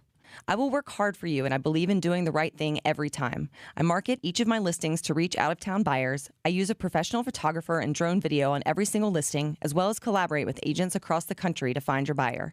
Check me out online at clarissasellswnc.com or give me a call at 828-774-6343. It would be my pleasure to assist you through the real estate process. Everyone's heard about the housing market and this being the best time to sell a house in years. But the same thing applies to cars. Whether you're looking to buy a car, trade in, or sell that car in the driveway collecting dust, Fred Anderson Nissan of Asheville wants to buy your car. They have 2 on-site managers that work with Kelly Blue Book to give you top dollar for your vehicle. You can even have your car appraised instantly at AndersonNissan.com. Stop in and visit them today at 629 Brevard Road in Asheville or call them at 828-365-1663. The Sportsocracy. Why are you smiling? Because I love football. Yes, once again, iHeartRadio Asheville going to be your home for college basketball over the next few days. Starting tomorrow at noon will be the first game of the Big South Conference tournament. That's going to be on 570, correct, Jeremy? No, we will be on ESPN tomorrow. Okay. Then we'll be on 570 over the weekend. Okay. All right. So tomorrow. And that will be with me. So you'll be able to hear me at 11:30 kicking off that action tomorrow, and that will allow you to hear what I sound like in the morning. Indeed. Tomorrow is the noon tip-off of the opener of the Big South Conference tournament in Charlotte as the UNC Asheville Bulldogs, the #1 overall seed, will get a chance at redemption. playing against Charleston Southern in the opening round. It was last year where Charleston Southern pulled the upset on UNC Asheville in the first round of the tournament. Surprise ending to the season, disappointing nonetheless for Mike Morrell and his Bulldogs. But now you've already got postseason play sewn up with the regular season championship. You know you're going to the NIT. You will be involved in that unless you win the conference tournament and you can punch a ticket to the big dance. Well, they have a secret weapon that they didn't have last year. They got me and my meatball sandwich. Old Flostradamus bringing the good luck each and every game. So, again, tomorrow at noon, 11:30 will be the pregame start time here on ESPN Asheville as the Bulldogs take on Charleston Southern. Then on Saturday, Bulldogs win. They play again at noon on Saturday in Charlotte. And then you've got also at noon starting the SoCon tournament. All the quarterfinal games, all 4 of them will be on our airwaves. We got semifinal action on Sunday. I will be at the Harris Cherokee Event Center live when UNCA is not playing. 2 games in the SoCon semifinals, obviously, on Sunday. We're going to be live down at the Harris Cherokee Center, Asheville, starting, of course, at 3 o'clock on Monday, leading up to the doors opening for the championship game. As somebody will punch their ticket here in Asheville. You don't want to miss out on that. Get your tickets today. Plenty of tickets still available to watch the SoCon tournament unveil itself before us here at the Harris Cherokee Center, Asheville. Don't forget to be a part of the action this weekend. I mean, it's a whole lot of fun. You got the Ingles fan zone out there at Harris Cherokee Center, Where they Asheville. apparently got like a full half court that you can just get some J's up on. Yeah. I fully plan on doing that over the weekend. 100%. We will be looking forward to that. Absolutely. You also got there's special things going on all weekend long. Saturday is going to be the downtown dribble in the morning. It's also Superhero Day, so if you got kids that are into superheroes, they're encouraged to come dressed like their favorite superhero. Oh, wait, so that doesn't involve me? You can. So if I show up dressed as Batman, I think that would be brilliant. Well, I mean, here's the thing. I'm that stereotypical guy that I don't fit into the one-size-fits-most costume. So I'll end up like Jim Brewer used to say, where I look like Pigeon Man. My ears are stuck straight back. Yeah. Superhero Day. There will be superheroes there from Beer City Comic-Con. They'll be going around the stadium with all of the mascots and such. It's going to be a fun day for all of the kiddies on Saturday at the at the SoCon tournament, the Ingles SoCon Basketball Championships. Live at the Harris Cherokee Center, Asheville. Again, get your tickets today. And if Tank will not be there till Monday because he's running the games for radio. Yes. But if you see me at the Harris Cherokee Event Center, feel free to come up and say something, because seemingly every year somebody will message me on Twitter and go, "Hey, I saw you," and my exact response is, "Why did you not come? Like, say hi." I don't bite. Yeah. I'm a much nicer person in public, or in person, at least from what I've been told. Mm-hmm. And, of course, the regular season finale of the UNC Tar Heels against Duke, 5:30 start right here on ESPN Asheville on Saturday. So basketball galore for the next few days here on the iHeartRadio airwaves. It is just underwear Olympics galore up in Indianapolis as the NFL Combine is underway.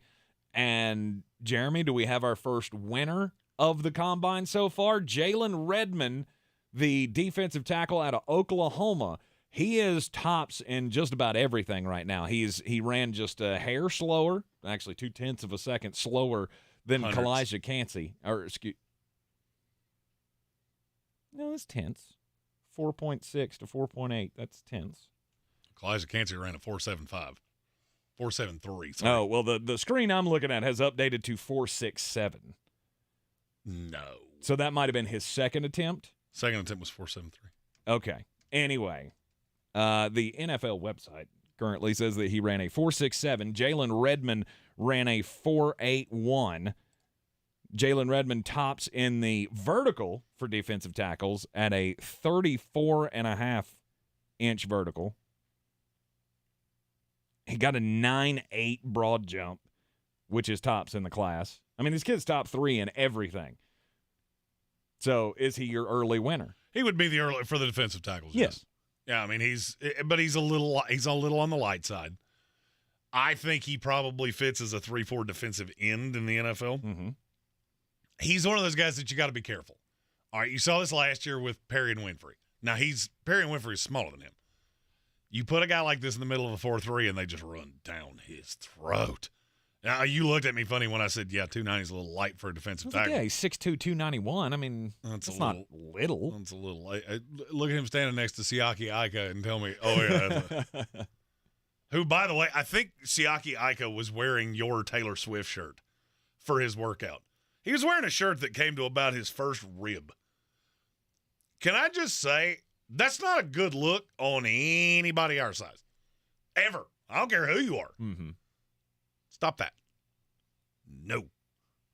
But I thought isn't that what made you fall in love with John Ridgway last year? No. Seeing him with the belly hanging out at the combine? The thing that made me fall in love with John Ridgway was I'm pretty sure there are some people that you just look at and go, that kid's fought a cow at some point.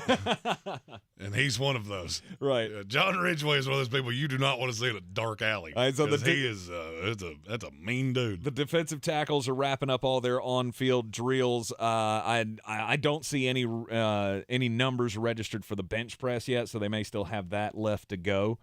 But the edge rushers will be coming up next. Yep. And which edge rushers do we need to be looking at? Obviously, the top ones in the draft, you're going to get the eyeballs there, but maybe some deeper choices that we aren't paying attention to. We'll get into those up next here on ESPN Asheville. This is your Exergen Temporal Scanner weather forecast on ESPN Asheville. Mountains to our west under a high wind watch for Friday. Gusty south winds kicking into the valley. 52 degrees our low tonight with a chance for rains going up tonight. Thunderstorms in the Friday forecast, high 65. And the heaviest weather likely midday, early afternoon Friday, then turning cooler Friday night, 39. Lower humidity, cooler temps for Saturday, high 56. Low Saturday night, 33. I'm meteorologist Scott Lariamore. That's the latest Weather Channel forecast. This is your time saver traffic on the new ESPN Asheville. Driving is slowing 26 westbound west of Airport Road to the Blue Ridge Parkway, Smoky Park Highway northbound near Sand Hill Road, light delays. Merriman Avenue northbound at W.T. Weaver Boulevard, seeing some delays. In Waynesville, an accident, Pigeon Road near Raccoon Road does have the shoulder closed. Checking the drive time from downtown Asheville to Asheville Regional Airport via 240 westbound and 26 eastbound. Drive time 18 minutes. I'm Lyndon Field with your Time Saver Traffic. This report is sponsored by Jackson Hewitt. Want to be 100% certain about your taxes? Jackson Hewitt backs your return for life. Switch today and get 50% off tax prep. 50% off is a limited time offer for new clients filing at participating locations. Max value $200. Visit jacksonhewitt.com/50 for terms. I'm Martin Hoke, the inventor of Navage Nasal Care, and I love Navage. I've told you about how your nose is the body's air filter, that Navage's powered suction will help flush out allergens, viruses, mucus, and germs, and that Navage will help you breathe better. But what do other people say about Navage? Like Josh, quote, "After walking around my whole life being a mouth breather, I was excited to try Navage. I read the directions carefully, pressed the button, and oh my gosh, what a sensation. So much mucus, so much crud, but oh sweet, merciful air I can finally breathe you through my nose. Never have I ever taken such an amazing breath in my life. This is a life changer," unquote. He's one of over 100,000 online reviews praising Navage, the all-natural solution trusted by over 3 million people to help you breathe better, sleep deeper, snore less, and stay healthier without drugs. Navage is available at Walmart, CVS, Walgreens, Target, Rite Aid, and online. Navage, Navage, clean nose, healthy life. At Ingles Weather, we're celebrating Friday night rivals, televising college basketball games, bringing the Fan Fest to semi-pro soccer, or taking you out to the ball game at your minor league park. It's all in the bag. Ingles, low prices, love the savings. Since man created roads, they've been looking for ways to get off-road and vehicles to take them there. That's where Outlaw Off-Road comes in. a premier off-road center for Jeeps, trucks, and SUVs with a complete lineup of off-road and overland services, including maintenance and repair to make your vehicle all that it can be. Check out their location right here in Western North Carolina at 85 Avery Creek Road. Call them today at 828-974-8480 or visit them on the web at theoutlawoffroad.com. Tired of getting dinged by monthly fees on your checking account? You need Simple Checking from Home Trust Bank. With Simple Checking, you get all the essential checking services for free, including 100% online access and a free Visa debit card. It's everything you need from a checking account, but no hoops, no surprises, no monthly fees. Stop by today or call 800-627-1632. Simple Checking at Home Trust. Ready for what's next. Member FDIC, Equal Housing Lender. On the weird scale, there's Vegas, there's Florida, and there's Asheville. Let's get weird, Asheville. It is the Sportsocracy coming to you live from the Ingles Studio, and we've got a big event coming up at Bank of America Stadium this fall. No, it's not the start of the NFL regular season or the spring training or the training. I was about to say spring training is not the preseason games or whatever. It's none of those. It's the Keep Pounding High School Classic. Yeah. So they're going to be hosting a high school game at Bank of America Stadium this summer. Notice I said this summer. This is the part that gets me. Like, I don't understand having a kickoff game to the high school football season in an NFL stadium.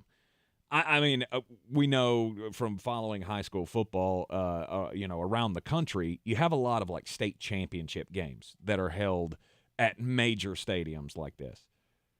But I think this is the first time I've ever seen an actual, like, okay, so the Carolina Panthers, for the first time ever, are going to be hosting a high school game, and it's going to be on August the 19th. Saturday, August the 19th at 7 o'clock, you're going to have the Northwestern Trojans taking on the Providence Day Chargers. Northwestern was the runner-up last year in the 4A state championship. Providence was they went back-to-back with their state championship in the NCISAA, so the independent schools. Supposedly supposed to be a good matchup between two state championship caliber programs that were a combined 26-3 last season. Here's the good thing. It won't cost you much if you want to experience this. $5 a ticket. That's not bad. Like, I'm not the business guy. When David Tepper came in and said, I'm going to bring major events to Bank of America Stadium, I was thinking Luke Combs. Right. I was thinking like Luke Combs, Garth Brooks, Billy Joel concerts, more of that, less of high school football. Don't denigrate Billy Joel. You're going to show your ignorance. Luke Combs, all the way in. Garth Brooks, mostly all the way in. Billy Joel, I have to wash my hair that day. Well, you personally, sure. The only thing I know about Billy Joel is Piano Man, which is the most meandering, irritating song in the history of time. Oh, I love that song. And then the stuff and stuff, history and stuff. We didn't start the fire. We didn't start the fire. Yeah, the only thing I know about that song is that it gets stuck in my head and I don't know any of the words. So it's... So you do the Family Guy thing. Yeah, exactly. You saw it on Family Guy, and now you have to do that. I did that long before that ever happened, and then I went, oh, I'm not the only one. History and stuff. Anyway, my story is about cycling, which you know that if I'm telling a story about cycling, it has to be pretty stupid. It's about Katarina Nash. She's a mountain biker and a cross-country skier who has represented the Czech Republic in 5 Olympics. Medalist, very famed 45-year-old Olympian. Mm-hmm. Well, she has gotten on the wrong side of the U.S. anti-doping agency. Right. She threw a positive test for a banned substance. Okay. And she told them, I've never taken this substance. Vehement in that. So they go down the path, look at all the things in her house. They figure out where it came from. Well, they figured it out. Okay. She didn't take it. It was in a medication she gave to her dog.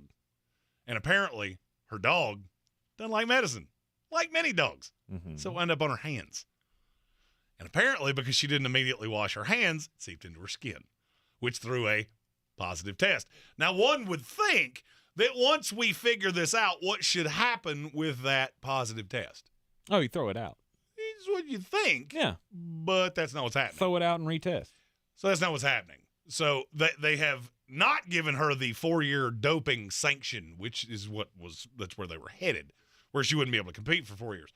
They figured all this out. They went, nope, you're good. But the mark still stays on her official record with the anti-doping agency, which is, yep, that's stupid. That's real dumb, and that's why most people don't care about your sport. Right. It doesn't make a whole lot of sense. No, that's dumb. You gave a medicine to your dog. Well, you proved it. You tested it. You found the substance. And when you asked her, yeah, my dog doesn't like medicine. It's just a bit of a battle trying to get the dog to take. Did they say what it was? Was it like just some kind of steroid that the dog was having to take, or? Apparently, it's an ailing dog named Ruby. I am not seeing the drug. I don't know that they released it. I mean, I wouldn't know the name of the drug anyway. I'm just trying to think, like, is this something that could be? It's related to human growth hormone in some shape, form, or fashion. All right. See, that's what I was looking for. Was what's the connection here between the dog medicine and the benefit for the athlete? Because I'm sure if it will help, somebody's going to figure out how to do it. Somebody will figure out how to make dog HGH work for you.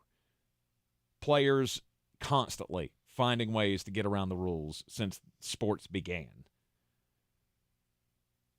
But yeah, I mean, if they're going to buy the story and they're going to confirm the story, then they need to take that off the record. Yeah. Crazy Blade in our YouTube comment said Tank likes Piano Man. I'm sure he does. I love Piano Man. I love Billy Joel. Moving Out, best song. Never heard it. Yes, you have. You just don't know. I told you, I know Piano Man, history and stuff. That's all I got. Family. You do Family Guy references. So there was one where Peter took Lois's dad, Carter, to an adult club, and a gentleman's club. Okay. And he had a heart attack. Yes. And that's from Moving Out. That's a Billy Joel song. You ought to know by now. It is the Sportsocracy here on ESPN Asheville, and it's time for this. Who's gonna break the news? Who's gonna break the news? Who's gonna break the news? Who's gonna break the news? So we actually have two bits of breaking news that were just put out by Ian Rappaport of NFL Network. Okay. The first, we already knew the Chicago Bears were willing to move down from number 1. We can now add the Arizona Cardinals. Ready to move down from 3. And this is a direct fallout from Jalen Carter. If you remember when we started this show, I said I don't think this was the greatest idea for him to go back. I promise you Arizona was the first team in the room with him. If it wasn't, it was Chicago. Mm-hmm. Weird. It's the two teams that are talking about moving down. Their big drawback, the reason that Arizona did not want to do this, they didn't want to move, was because they wanted one of these two guys. Now they're not so sure that they can get one sitting at 3, so they're willing to listen. This is a weak draft at the top. Take all of that information and always just draw a conclusion from it, because usually you can read tea leaves. This Jalen Carter thing came out 24 hours ago. Now Arizona, who had been vehement they weren't moving, now they're open to listening. Mm-hmm. That tells me this did not go as well as you would want it to. With the prospect that Will Anderson could be off the board, I could see that. If Chicago moves to 2, Will Anderson's going to Chicago. Yeah. And then you're sitting there making the decision on Jalen Carter, and you're willing to move out. Say, even if they stay at 1. I said this yesterday. I don't see a path where Jalen Carter can be the number 1 pick again. I do. Or this year. I do. I feel like a lot would have to happen in the next few weeks to completely scrub that from the minds of the front offices. Well, if he doesn't go, if Jalen Carter falls, what happened with the accident is just that was the tipping point.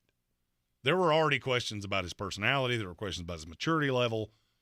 There have been a lot of talks about your Georgia Bulldogs from people that I know in Indianapolis of what is going on with this program. Seemingly every guy that has come out that's been a first or second day pick in the last 2 years has had some kind of character red flag. So just something to put in your hat. The other side of this is Daniel Jones and his new representation are making significant headway with the New York Giants. Oh, are they? Did they finally agree to the Dollar General deal? That's a really nice way of saying the agency started putting feelers out there. Hey, you need a quarterback? What do you give my guy? $11. Exactly. Okay. Call the Giants back. They found out that their window's not between $35 and $40 million. They found out that their window's more like 20 to 28. I don't know that it's that high. Really? Geno Smith and Daniel Jones have the exact same problem. You don't have a market. Mm-hmm. You don't have a market. Nobody's going to commit the money and the years other than the team you're with. So you have absolutely no leverage. Okay. All right. The edge rushers getting ready to take the field in Indianapolis for the 2023 NFL Draft Combine. Who are you excited to see? Lucas Van Ness. Guy from Iowa. Mm-hmm. Yeah, this is the kid that didn't play a whole lot. He was like a situational pass rusher, but had like the highest pass rush win rate of anybody in history, right? Yes. He is, and then he came to the Combine and has 11-inch hands and 34-inch arms at 6'5", 270. Mm-hmm. Yeah, I want to see the workout.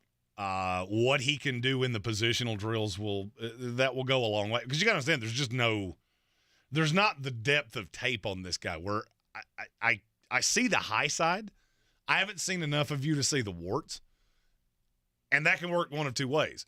You can either go Vernon Gholston, where I've seen the good, and that's enough. Or it can scare you off of, okay, this is the devil I know versus the devil I don't know. So Mel put out the mock, and Will McDonald goes 8. That's his guy that screams up boards. I think it's Lucas Van Ness. Okay. I think he is going to do something in the next 57 minutes that is going to skyrocket him up the board. Okay. After Lucas Van Ness,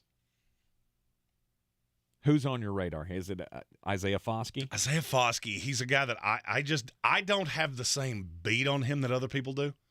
He's gonna have to stand up. Mm-hmm. There's no doubt about that.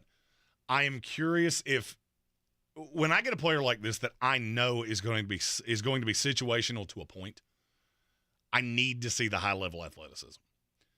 The Elvis Doomerville days, those are done. That's always my favorite one because everybody remembers that he was 5'11". Mm-hmm. Those days are over. If you want to be a situational pass rusher in this league, your physical attributes are going to have to be superhuman. Now, could Foskey do that?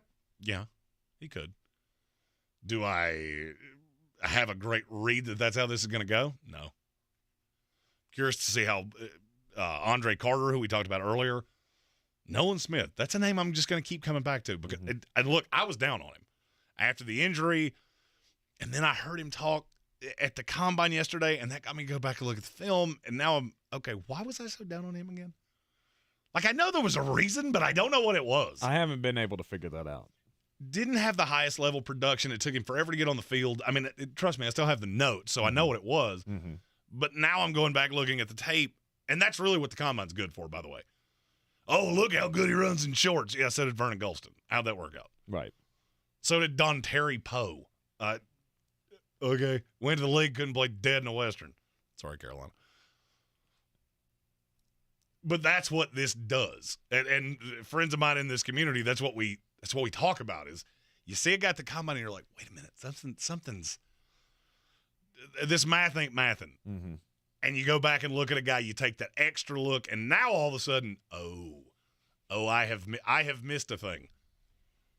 One name I have to ask you about is personal reasons because he didn't go to that school, but his brother went to that school, and it's B.J. Ojulari. Yeah. B.J. Ojulari, I mean, early in the process, like last year when they started doing all the mock drafts, B.J. Ojulari was like a top 13, top 15 pick. Yeah, but you just never saw him turn the corner. Mm-hmm. He's one of those that I know he has I mean, look, there are guys that love him. The analytics guys love him. I am in like with him. I'm not in love with him. I think he can do high-level things in the NFL, but he is, to me, he's the definition of situational pass rusher. And can he come in and be, and this is a lazy comparison because they went to the same school, can he be what Arden Key was last year with the Jaguars? Mm-hmm. Can he be that guy that comes off, plays 25, 35 snaps a game, and just see ball, get ball? Right. Because that's what he's going to do in his league. I mean, measured at, I think, 246, 248, 6'2", 248. That's not going to high-level hang up for a three-down lineman in this league. I know the league's getting smaller. I get that. We had a linebacker weigh in at 215. So I get it. The league's getting smaller and faster, but even then, I'm going to need to see you do something special. He would be another guy that I'm looking forward to the workout, and I hope I see something that gets me to go back and really examine it. You're in the Sportsocracy here on ESPN Asheville. Edge rushers coming up next to do the drills in Indianapolis. The linebackers will be after that. We will talk about the linebacker class in the third hour of the program coming up in just a little bit. We'll be right back. This is your time saver traffic on the new ESPN Asheville. Heavy traffic time and delays in Haywood County 40 westbound between NC 209 and US 276. On the Captain Jeff Bowen Bridge, traffic volume is busy but moving well. Smoky Park Highway, no problems. Patton Avenue moving well. New Leicester Highway, no backups. Hendersonville Road, no delays. Sweeten Creek Road moving well. Mills Gap Road, no backups. Cane Creek Road moving well. Checking the drive time from Swannanoa to Asheville via 40 westbound and 240 westbound. Drive time 16 minutes. I'm Lee Minfield with your Time Saver Traffic. This report is sponsored by Jackson Hewitt. Want to be 100% certain about your taxes? Jackson Hewitt backs your return for life. Switch today and get 50% off tax prep. 50% off is a limited time offer for new clients filing at participating locations. Max value $200. Visit jacksonhewitt.com/50 for terms. When you're an innovative business, every blinking cursor, every blank page is an opportunity. What will you do with it? Will you make something better or create something new? Our Dell Technologies advisors provide you with tools and expertise to do incredible things. Because we believe there's an innovator in all of us. For advice on smart PCs powered by Intel V Pro that's built for business, call a Dell Technologies advisor at 877-ASK-DELL. I can't believe tax season is here already. Look at all this info I have to enter. Phil's small accounting firm is growing in numbers. Why didn't I take that typing class in high school? A data entry specialist could really help him in a crunch. I got blisters on my fingers. Indeed can help him hire great people fast. I need Indeed. Indeed you do. You can schedule and conduct virtual interviews all from your employer dashboard. Visit Indeed.com/credit and get $75 towards your first sponsored job. Terms and conditions apply. Careless debris burning is the leading cause of wildfires in North Carolina. Remember to keep your burn pile small, not tall, and never burn on dry, windy days or leave your fire unattended. Learn more at ncforestservice.gov. You are the best defense against wildfires. If cleanliness is next to godliness, look around the car right now. Is that very godly? Look, life comes at you fast, but so does WNC Auto Detailing. They have the tools to make your interior look like it's coming off the showroom floor. You don't believe me? Check them out on Instagram. All that filth and years of stains disappear. WNC Auto Detailing does full interior and exterior details with paint correction, and they do wax and ceramic coatings. Call WNC Auto Detailing at 455-3700. Premium care with a Southern hospitality touch. Make sure you're at the Harris Cherokee Center, Asheville, March the 2nd through the 6th for the 2023 Ingles SoCon Basketball Championships. Experience fun for the whole family as your favorite teams compete for the championship and a berth in the NCAA tournament. While you're there, visit the Ingles Fan Zone at the tournament for lots of fun, games, prizes, and more. The 2023 Ingles SoCon Basketball Championships. For more information, visit SoConHoops.com. That's SoConHoops.com. I believe real estate isn't about properties. It's about people. I'm Clarissa Hyatt-Zach with eXp Realty, serving all of Western North Carolina. Navigating the home buying and selling journey can feel overwhelming at times, and that's why having an agent who cares about you and your needs is key. I'm a native of Western North Carolina, and I close over a home a week. I'm an expert in the market, pricing my sellers correctly to net you the most money, and working as a skilled negotiator for my buyers. Please give me a call today at 828-774-6343 to set up a complimentary market analysis.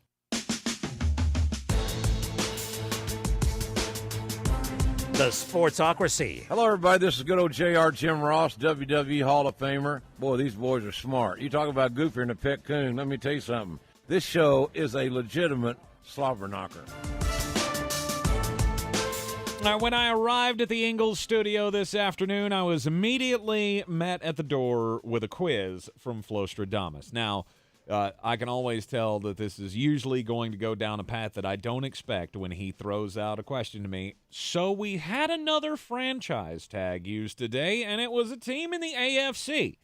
Can you guess what player?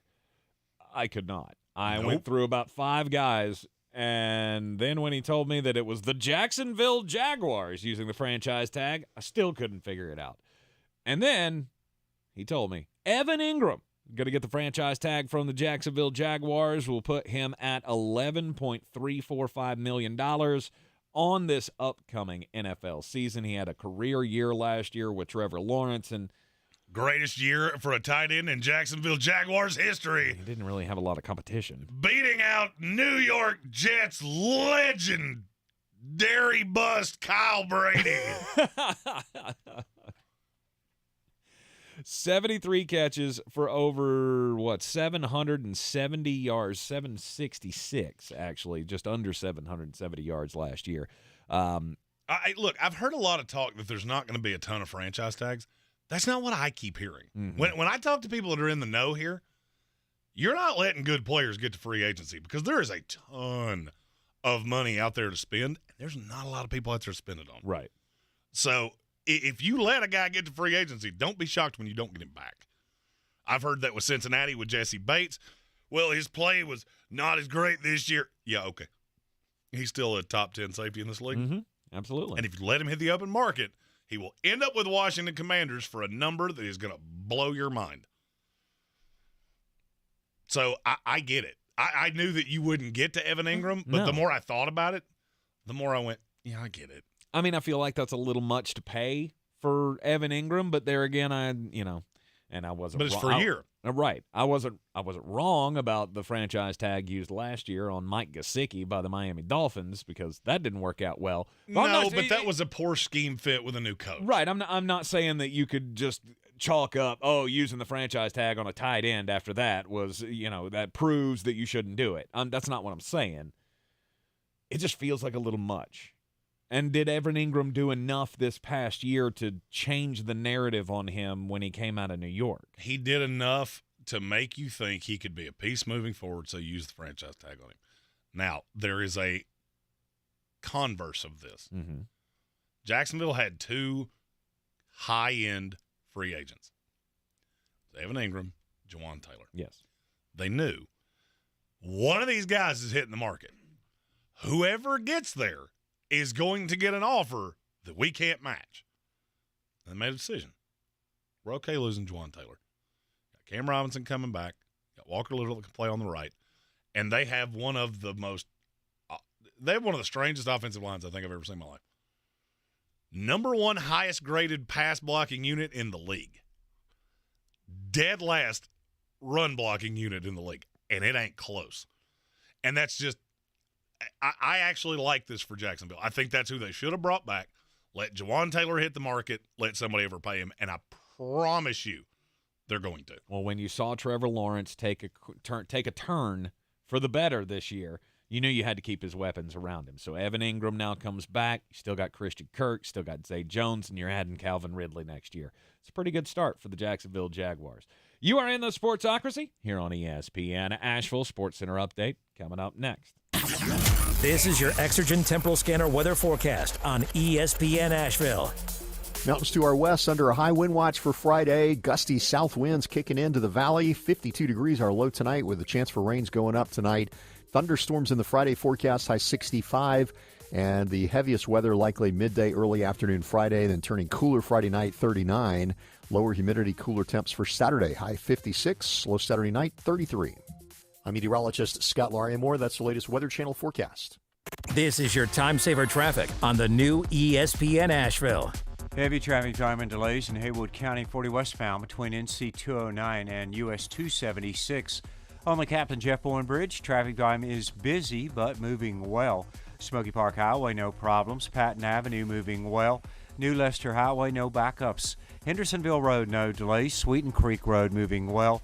Mills Gap Road, no backups. Cane Creek Road moving well. Checking the drive time from Swannanoa to Asheville via 40 westbound and 240 westbound. Drive time 16 minutes. I'm Lee Benfield with your Time Saver Traffic. This report is sponsored by Taco Bell. Taco Bell is sorry for going too far with its past breakfast. All you need in the morning is tasty, simple food, like a breakfast crunch wrap, fluffy eggs, cheese, sausage, hash browns, wrapped in a warm tortilla. Grab one at participating Taco Bell stores during breakfast hours only until 11 a.m. while supplies last. During Staples Teacher Palooza, teachers save big, or you save. It's the perfect time to help your favorite teacher stock their classroom. Save 25% on classroom decor. Plus, 2-ounce bottles of Purell hand sanitizer are just 49 cents. In-store only. Offer ends 3/11. Hurry to Staples today. From the Ingles Studios, this is ESPN Asheville, WPEK, W225CJ Fairview, WMXF Waynesville, and iHeart radio station.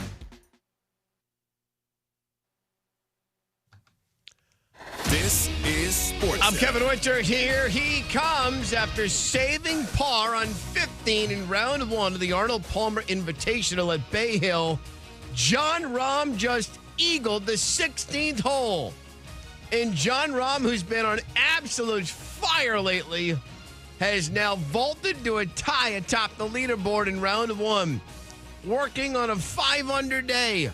Jon Rahm has played even and pulled even with Chris Kirk and Cameron Young, who are into the clubhouse at 5-under after shooting 67s earlier this morning.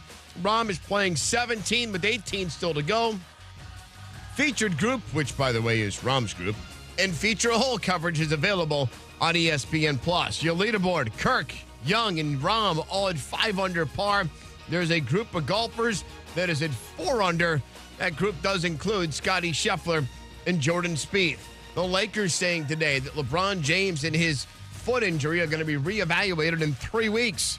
LeBron suffered the injury to a tendon in his foot in the comeback win over the Mavs on Sunday. Last night, without AD and LeBron, the Lakers beat the Oklahoma City Thunder. Think O'Reilly Auto Parts for all your car care needs. They're close, convenient, and have the parts you need fast, along with excellent customer service from professional parts people you can trust. Stop by your local O'Reilly Auto Parts today or visit O'ReillyAuto.com. He's a degenerate gambler. You are a smelly pirate hooker. And he's cheaper than oxygen. He's useless. But somehow, they make it work. Jeremy Greene, Tank Spencer. There's no holding back in the Sportsocracy. Presented by Ingles Supermarkets and Fred Anderson Nissan of Asheville. Welcome back into the Sportsocracy. It is ESPN Asheville. Heard everywhere on the iHeartRadio app. Is the Sportsocracy, coming to you live from the Ingles Studio. Heard locally, 92.9 FM, 880 AM and 1400. And, of course, you can watch us on YouTube whenever we are live. Just go to thesportsocracy.com, click that live video link, subscribe to the channel so you can join us in the chat. All your thoughts about the Draftmas season, your draft questions and all of that, you can get those into the chat. And Flostradamus will answer all of those as he is at ESPN Draft Nerd. Oh, Draftmas tree, oh, Draftmas tree. Is the official start of the season. How lovely are thy prospects. The beginning of the draft advent calendar. As the combine kicks off in Indianapolis, Indiana, we've already seen defensive tackles on the field for the drills. The edge rushers are out on the field right now, and apparently someone just broke Jeremy's brain. I can never pronounce this guy's first name, but Adebawore from Northwestern. Yeah, he just ran a 4.5 flat to start the edge rushers. Woo!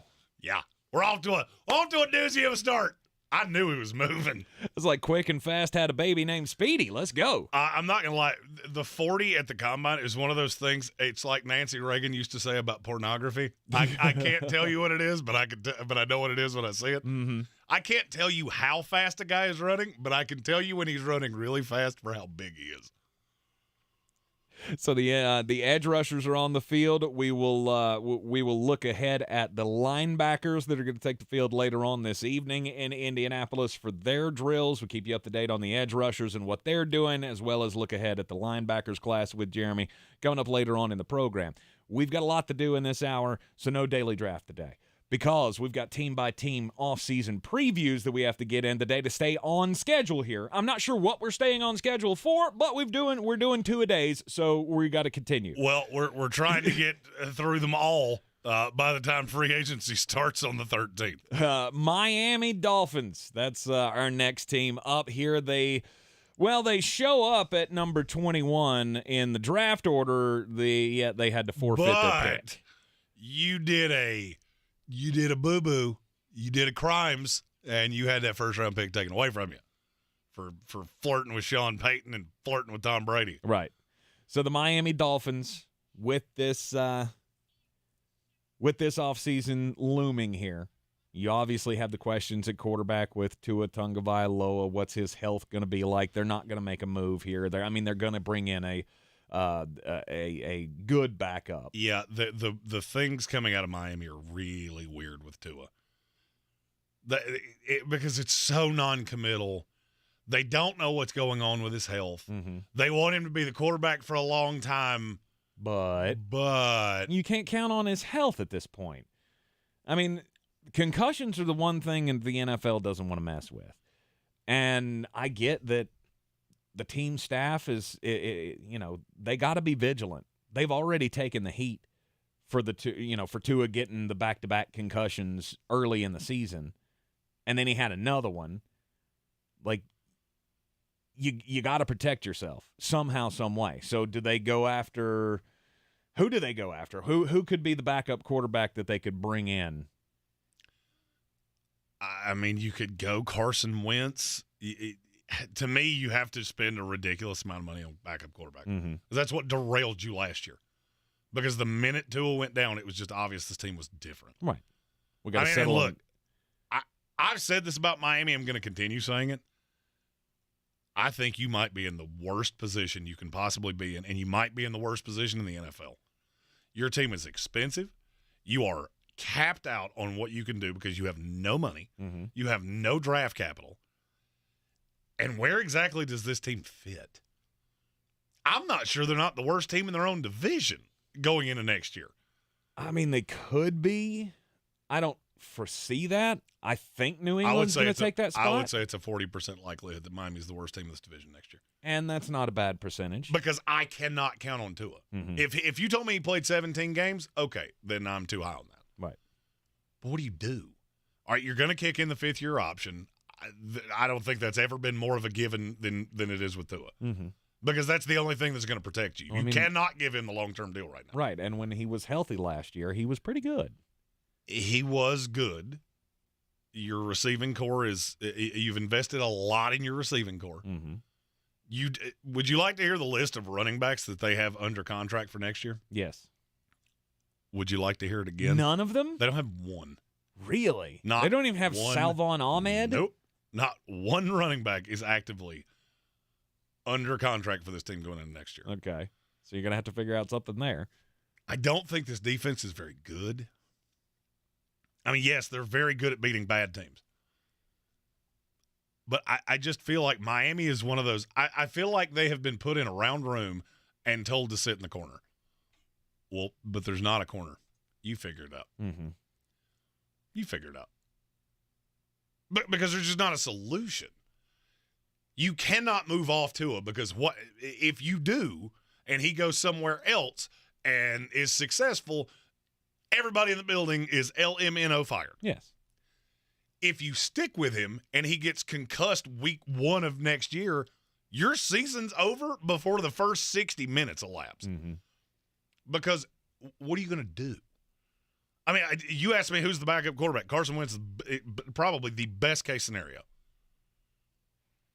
Okay. I mean, I don't like it, but okay. All right, so give me a better one. I have no idea. I mean, would this be a landing spot for Jimmy Garoppolo? Or why would Jimmy Garoppolo leave one place where he got ousted as the starter for another where he doesn't even go in as the starter? I don't know. Is he going to get that starter job somewhere? Is Miami going to give him $25 million? No. Okay, then somebody next. Somebody will, is what you're saying. No doubt. Okay. It's probably going to be the Jets, too. Your team is you shut your I will. I mean, Derek Carr. Judy chop you in the head. Look, Derek Carr goes to Tampa, and Aaron Rodgers goes to the Carolina Panthers, and then the Jets are right there with Super Bowl winning quarterback Jimmy Garoppolo. That's how that works. Yeah, I got news for you. If Aaron Rodgers went on his darkness retreat and comes back and goes, well, I don't want to play for the Jets. Call Derek Carr. Give him anything he wants. Give him whatever he wants. I don't care if he wants an ownership stake in the team. Give it to him. Right. I don't know what to do. I mean, the Miami Dolphins are, like you said, they're stuck with Tua. This is the old rule.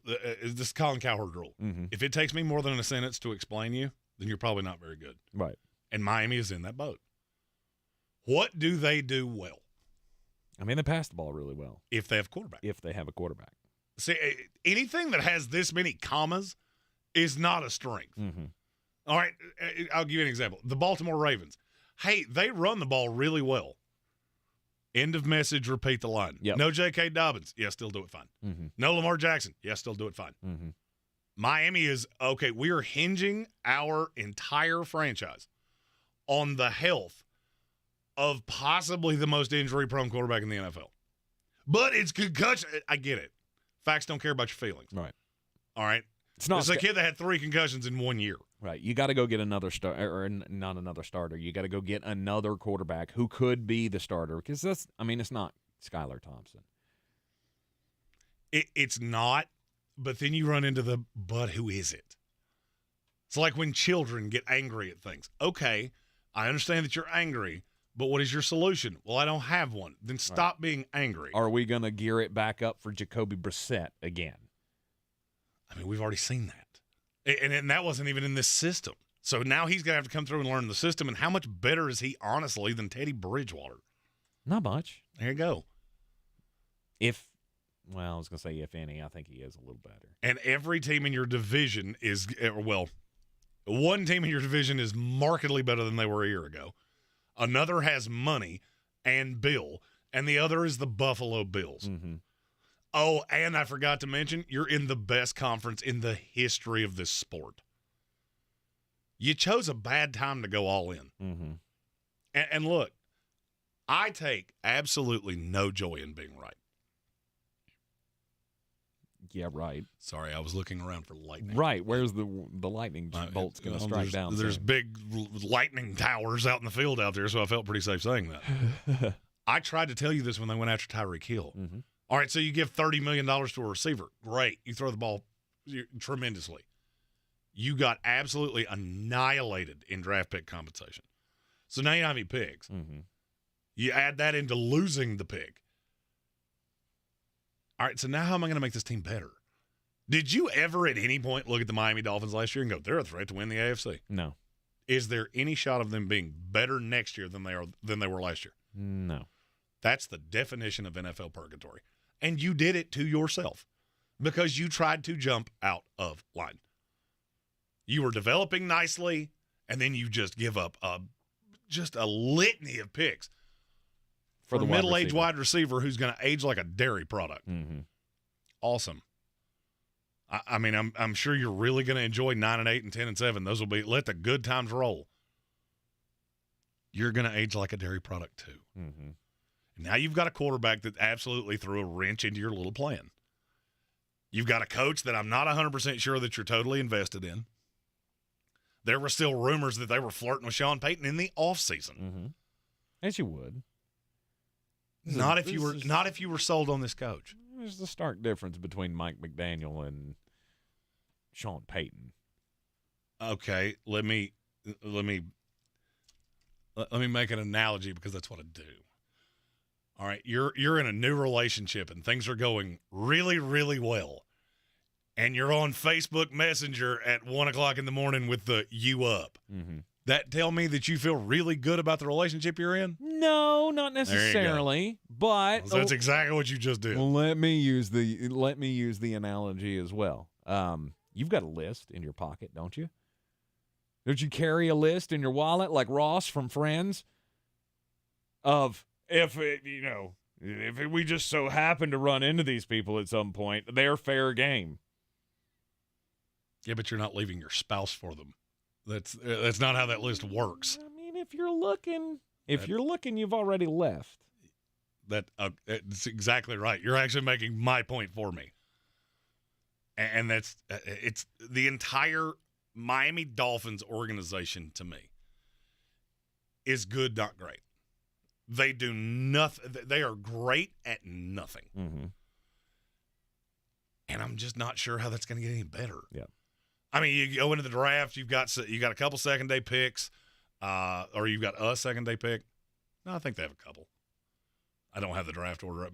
I've got 4 screens running at just full capacity right now. I mean, you can add some talent because this is a deep draft, but it's not immediate impact talent. Mm-hmm. You might be able to get one of these second-tier pass rushers at 51, which is where I think their first pick falls. 52. Oh, yeah, I always take out the oh, no, it is 51. Yeah, it's 51 because you take out the forfeit pick. Yeah. Right. I thought I was right, but you're right. I've messed that up enough times that you're right. They pick at 51. And they also have one in the third round at 77. They got another in the third round at 84. Okay. So they do have they have 3 picks in the second day. Yes. That is 3 players that should be able to help you a little bit next year, but are not going to be high impact. Mm-hmm. I mean, does that make you better than the Buffalo Bills? No. You got a lot of talent on this team, but you're also, I mean, you'd be what? 3rd, 4th best team in the NFC? Oh, no doubt. The problem is you're buried. I would say if Tua's healthy, I would say they're the 2nd best team in the NFC. Could be. But they're buried in the AFC where, well, all the big boys come to play, apparently. This is the new WCW. Sometimes timing just doesn't work out for you. Right. And that's where Miami's at. The Miami Dolphins offseason, yep, lots to figure out there. Who knows what Tua's health's going to be like. I still feel like that was weird that he hadn't been cleared weeks after the season bizarre. Had ended. It's bizarre for sure. Of course, I think the same thing when I consider that, or when anybody considers that Kurt Busch hasn't been able to get back on a NASCAR track since June because of a concussion. Now, he'll never be fully cleared again. Obviously, the car wreck much worse than Tua hitting his head on the turf, but still, concussions are one of those things that you just don't mess with. You're in the Sportsocracy here on ESPN Asheville. When we come back, we'll talk linebackers in this 2023 NFL Combine. They'll be hitting the field later on this evening in Indy. This is your time saver traffic on the new ESPN Asheville. Traffic is slow, 240 westbound between Merriman Avenue and Montford Avenue. Haywood County, 40 westbound slow between NC 209 and US 276. Smoky Park Highway moving incident-free. Patton Avenue, no major backups. New Leicester Highway moving well. Biltmore Avenue, no problems. Meadow Road moving well, and Amboy Road, no backups. Check the drive time from Bend Creek to Avery Creek via NC 191 southbound. Drive time 10 minutes. I'm Lyndon Field with your Time Saver Traffic. This report is sponsored by Progressive Insurance. Progressive Commercial Insurance can protect your small business with over 30 coverage options, an easy-to-use mobile app, personalized discounts, and more. Get a quote in as little as 6 minutes at progressivecommercial.com. Discounts and coverage selections not available in all states or situations. This week on The Marketer's Report, Patrizio Spagnoletto, Global Chief Marketing Officer, Direct-to-Consumer for Warner Brothers Discovery, weighs in on building trust. Trust is a really hard thing to build and a really easy thing to destroy, and we have to be very respectful about that. Our partnership with iHeart has really helped us build that trust and that relationship with the on-air talent. As the #1 audio company, iHeartMedia gives you access to all. Every audience, live conversations, trusted influencers, and the data you need to grow. Go to iHeartResults.com for more. The hugs, the joy, even the sleepless nights.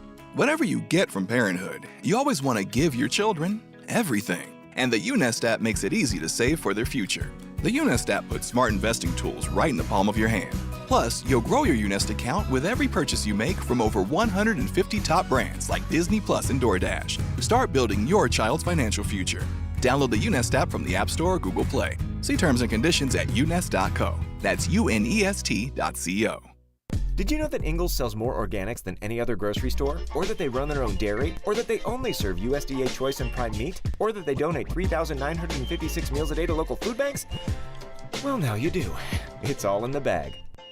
When I finally drove the old car into the grave, I knew there was only one place I was going to go. Fred Anderson Nissan of Asheville, home of the family plan. And yes, they treat you like family. I went in, told them what I was looking for, told them my budget, and in no time, I was signing the paperwork on my certified pre-owned vehicle. They have the area's largest selection on quality pre-owned vehicles and certified Nissans. They go through a 167-point inspection, so you know it's not going to let you down. They gave me the Carfax report, so I know the history of my vehicle. And the Fred Anderson family plan gives me things like oil changes and car washes and loaner cars if I have to have major work done on the car in the future. For me, buying a car has always been an intimidating thought. But the folks at Fred Anderson Nissan of Asheville made it super easy. Don't be like me. Don't wait till the last minute to get a deal done. Go to AndersonNissan.com or stop by the showroom at 629 Brevard Road. And don't forget to mention we sent you from the Sportsocracy and get a $250 bonus on your trade-in at Fred Anderson Nissan of Asheville.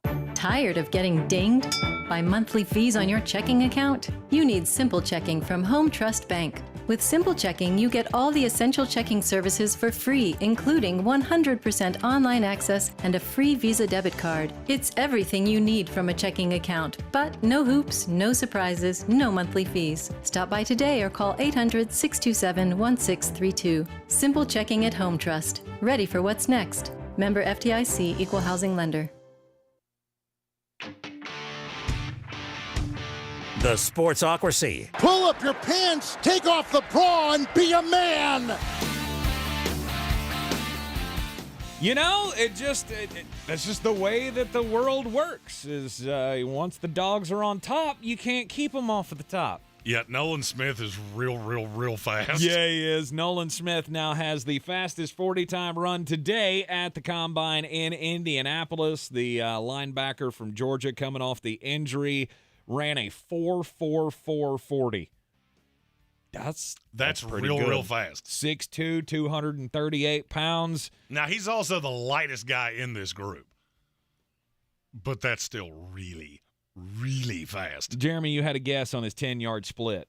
I've got the number in front of me. 154? It was 152. Wow. That is explosive, ladies and gentlemen.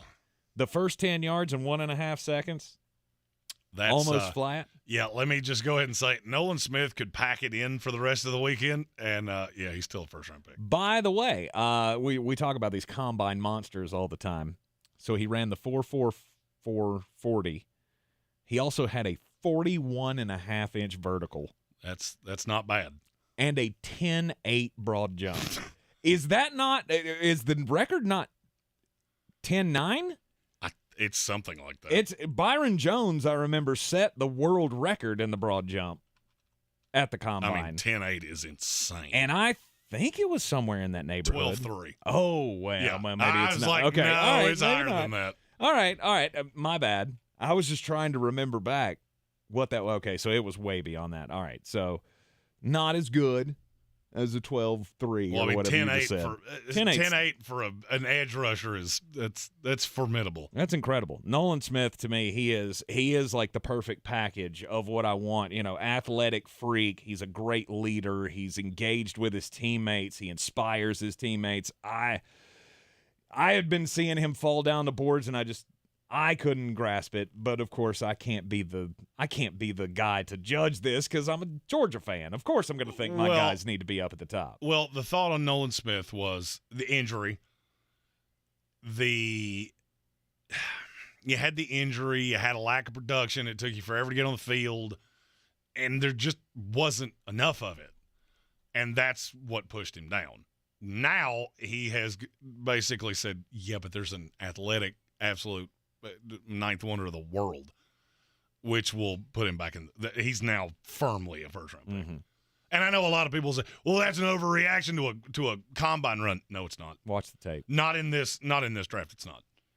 You start seeing things like that, and you can make me fall in love with you. I'm looking at Adebaware from Northwestern going, yeah, you're probably in the back end of the first round now too. Mm-hmm. If not, you're in the high end of the second round. Nolan Smith is now currently in third in the broad jump with his 10.8. Finishing ahead of him already is Byron Young, who is Lisa Evansell said, dude's built like Poseidon. Yes, he is. Mm-hmm. I said Hercules in the break, but it's ironic that you could not possibly have heard me say that, and you said virtually the same thing I did. Byron Young, the one from Tennessee. I'm already tired of that because we have two. There's one from Alabama that was in the first run of defensive linemen, and there's the one from Alabama, or the one from Tennessee that just ran with the edge rushers. Yep, 11 feet even on his broad jump.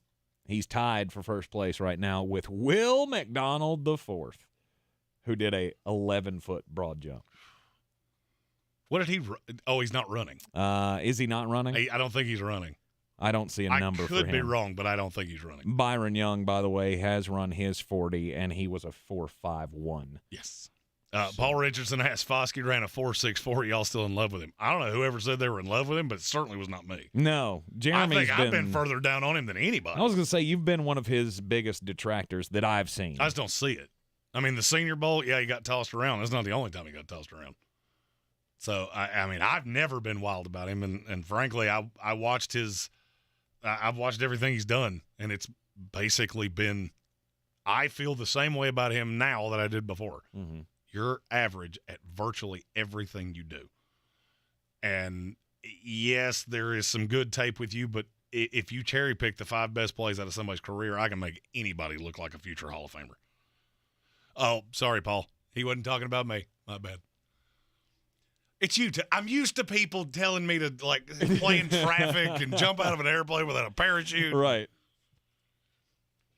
Indianapolis, the drill's going on. We'll keep you up to date on the goings-on for the next 35 minutes while we're here with you on ESPN Asheville. We'll have day 2 going on tomorrow as well we're on the air. And then I'm going to sit here and watch the rest of it, and we'll tell you what we saw tomorrow.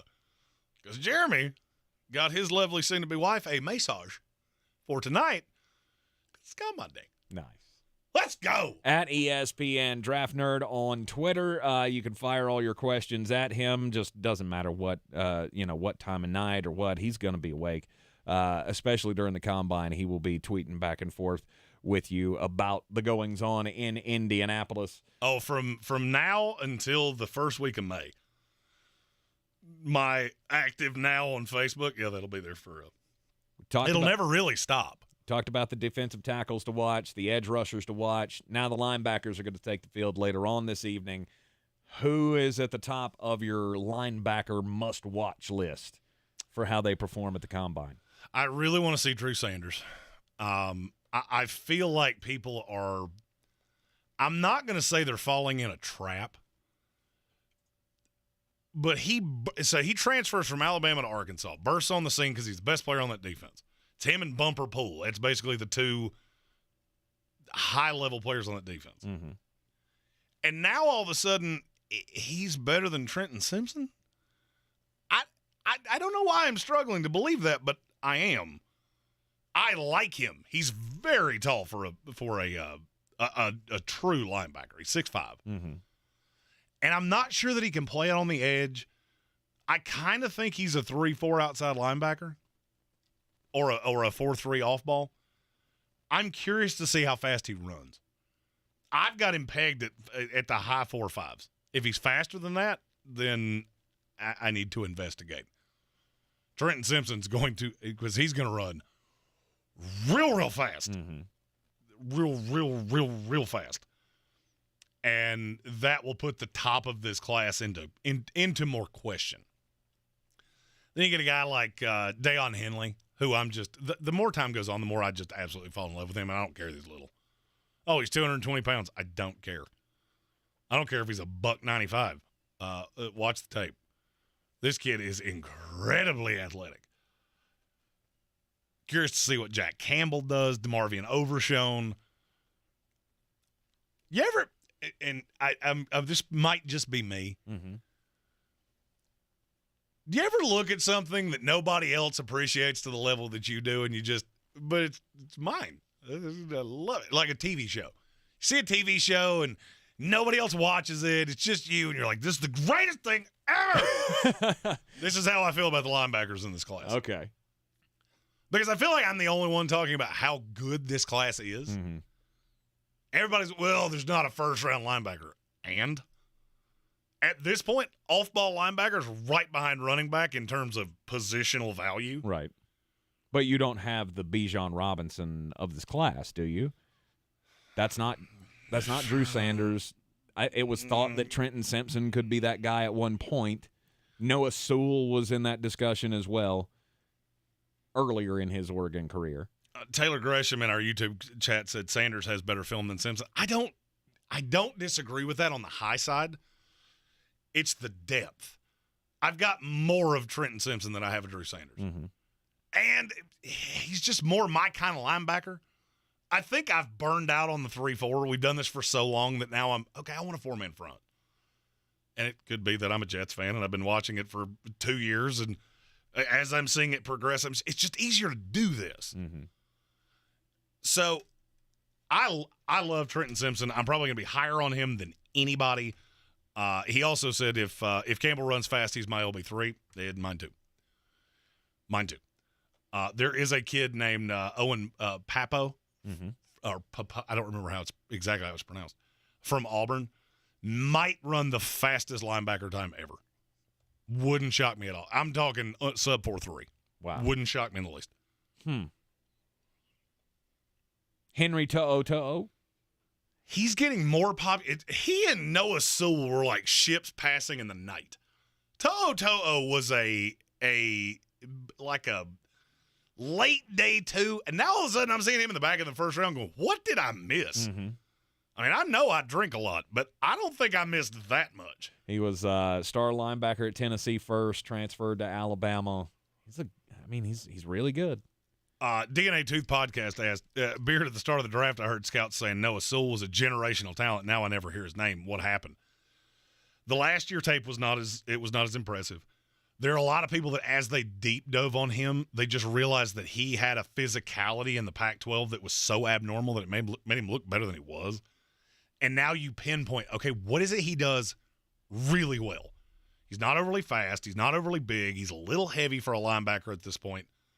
And that just, as you keep doing that, it's almost like building, it's almost like a 7-layer salad. All right, so he's at the bottom, and you just keep heaping things on top of him. It gets harder to get to him. And that's kind of where I'm at. Ivan Pace, that's another guy I'm curious to see how he runs later today. Okay. I like the tape, but I'm afraid he's going to be one of those that you go, man, you look really inathletic next to everybody in this class. And while we're talking about it, we don't get a chance to highlight local players in the NFL draft process very much. So later on this evening with the linebackers, Andrew Leota, Eku Leota from Auburn, he'll be participating in the drills as well. So I'll be checking back in, obviously, to see how the former Asheville High Cougar improves his draft stock. It's the best day of the year. I love the combine so much, and I know none of the rest of you do. I get it. I'm trying to get you as excited as I am. Because for me, this is like when I was an 8-year-old boy, and there was a box under the tree, and I know Drafty Claus brought me exactly what I wanted. Well, you got a hell of a gift last year with your New York Jets. Wonder what it'll be like this year. We'll just have to wait and see. When we come back from the break, it'll be time for the most important message of the day. Plus, we got to talk about the off-season prospects here for the Los Angeles Chargers. This is your Exergen Temporal Scanner weather forecast on ESPN Asheville. Mountains to our west under a high wind watch for Friday. Gusty south winds kicking into the valley. 52 degrees our low tonight with a chance for rains going up tonight.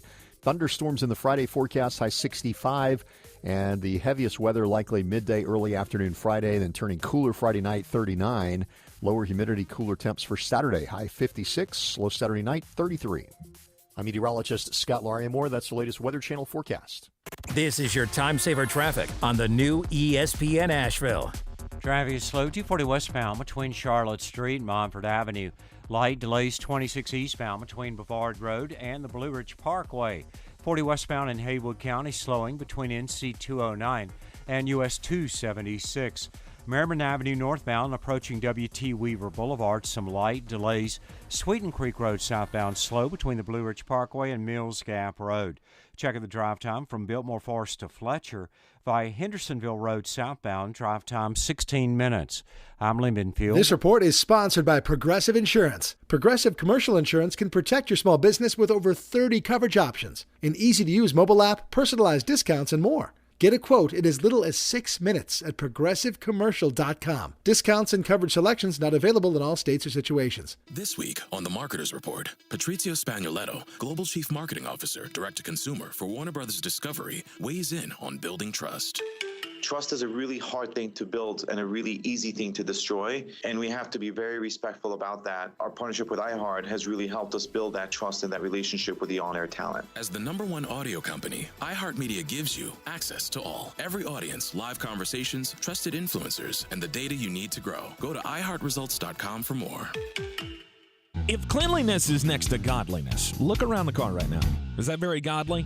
Look, life comes at you fast, but so does WBNC Auto Detailing. They have the tools to make your interior look like it's coming off the showroom floor. You don't believe me? Check them out on Instagram. All that filth and years of stains disappear. WBNC Auto Detailing does full interior and exterior details with paint correction, and they do wax and ceramic coatings. Call WBNC Auto Detailing at 455-3700. Premium care with a Southern hospitality touch. Everyone's heard about the housing market and this being the best time to sell a house in years. But the same thing applies to cars. Whether you're looking to buy a car, trade in, or sell that car in the driveway collecting dust, Fred Anderson Nissan of Asheville wants to buy your car. They have 2 on-site managers that work with Kelley Blue Book to give you top dollar for your vehicle. You can even have your car appraised instantly at AndersonNissan.com. Stop in and visit them today at 629 Brevard Road in Asheville or call them at 828-365-1663.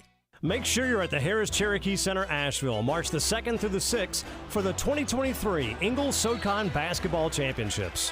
Experience fun for the whole family as your favorite teams compete for the championship and a berth in the NCAA tournament. While you're there, visit the Ingles Fan Zone at the tournament for lots of fun, games, prizes, and more. The 2023 Ingles SoCon Basketball Championships. For more information, visit SoConHoops.com. That's SoConHoops.com. And it's that time, ladies and gentlemen. It's time for the most important message of the day here in the Sportsocracy. Don't do crimes. Let's go to Fort Lauderdale, Florida. Because, I mean, yeah, you got to go to Florida at least once a week for these stories.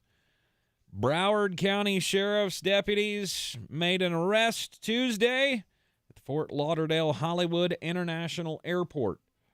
It's the one word that you can't say on an airplane, Jeremy. I can think of no less than 47 of them. I think you're going bomb? Yeah, that's the one. That's the one. You can't say bomb on an airplane, right? Well, you got to remember, you put me through a very elaborate crash course of the things you're not allowed to say on the radio. Yes, indeed. And you also should not ever utter that word inside the terminal.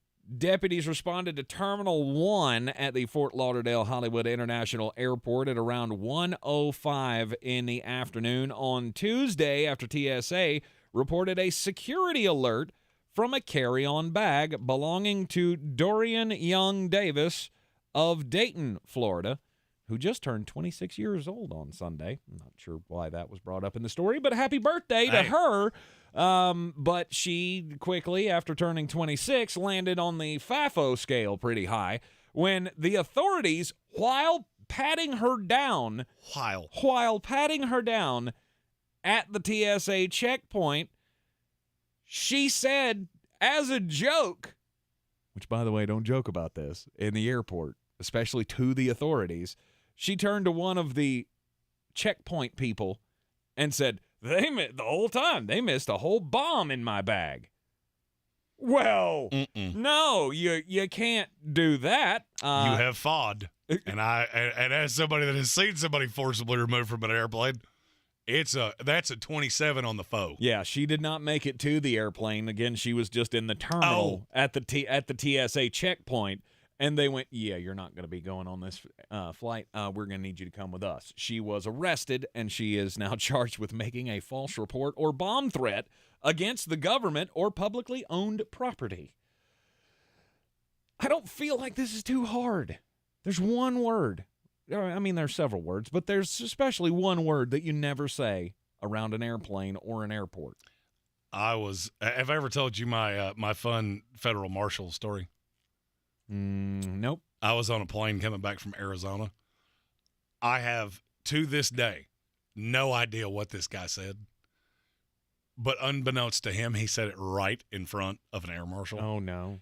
And that was the day that I learned air marshals are some of the more bad arse individuals that you will ever spot with a badge and a gun. Yeah.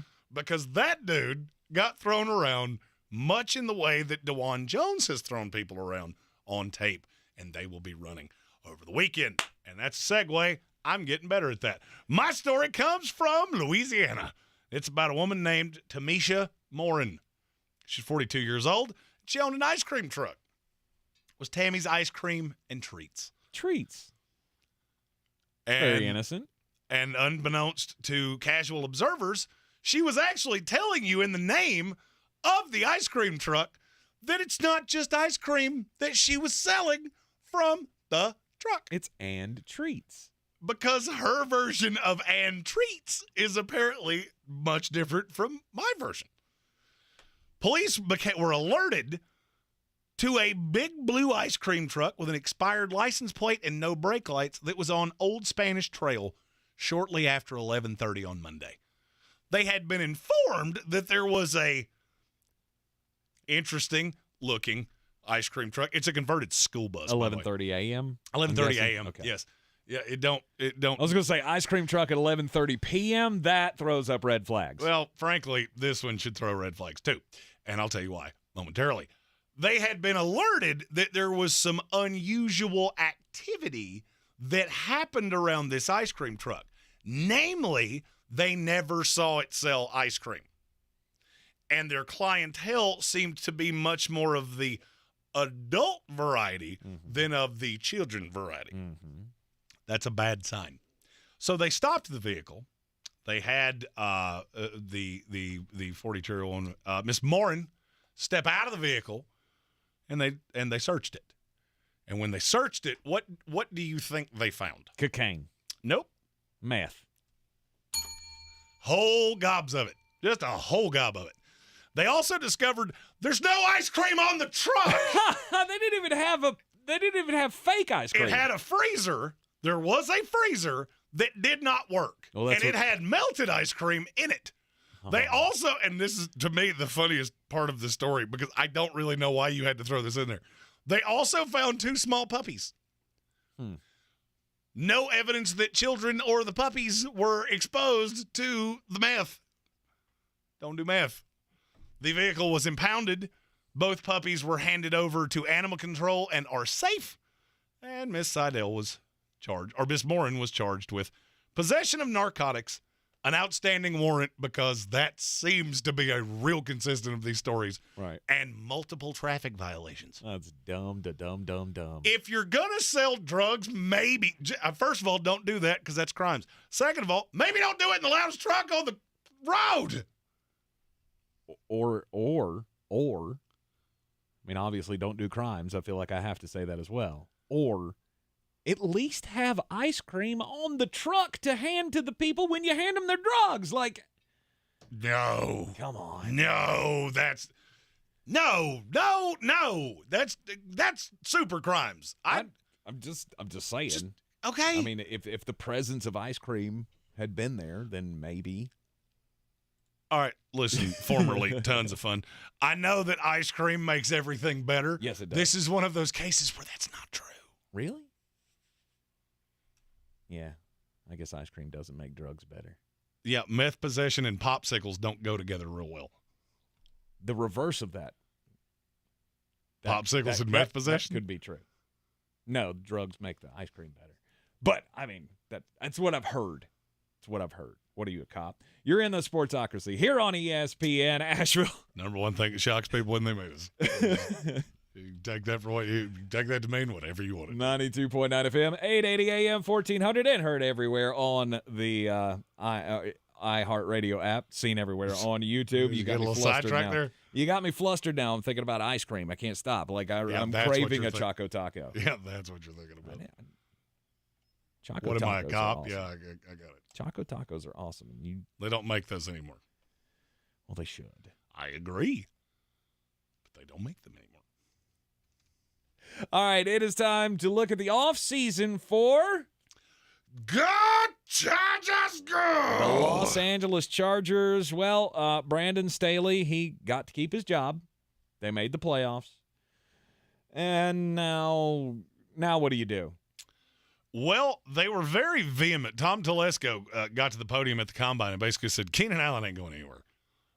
We have a high-level quarterback. We intend to score a lot of points, and Keenan Allen is a big facet of that. Mm-hmm. So that changes things if you take him at face value. Now, do I? Not particularly. Look, I like Keenan Allen. This is one of the teams with the least cap space in the NFL. Mm-hmm. And there's not a whole lot of places to save it. Keenan Allen's one of them. Mm-hmm. And picking at 21, there are a slew of guys. Jordan Edison! That could replace him for markedly cheaper. And I struggle to believe you're not going to do that. I know you were doing the Clint Eastwood get off my lawn thing with the reporting is inaccurate. No, it comes from somewhere. Mm-hmm. It's because the conversation's been had in the building of we have to get under the cap somehow. We don't have a ton of ways to save money. We went all in on this defense. The defense wasn't particularly good. And now I feel like the addition of Kellen Moore, and I know this is going to sound a little cyclical, but the addition of Kellen Moore is going to improve your defense. Because these just asinine 3-and-out drives that you had, these weird in-game decisions, that's done. That's Kellen Moore's a good play caller in this league. But here's what I'm curious of. Let's say you are telling the truth, and Keenan Allen will be back with his team. Mm-hmm. That, to me, makes the Los Angeles Chargers the drop-dead spot on Bijan Robinson. He will not fall any further than that. Mm-hmm. I don't think he gets that far. But if he does, he won't get past them.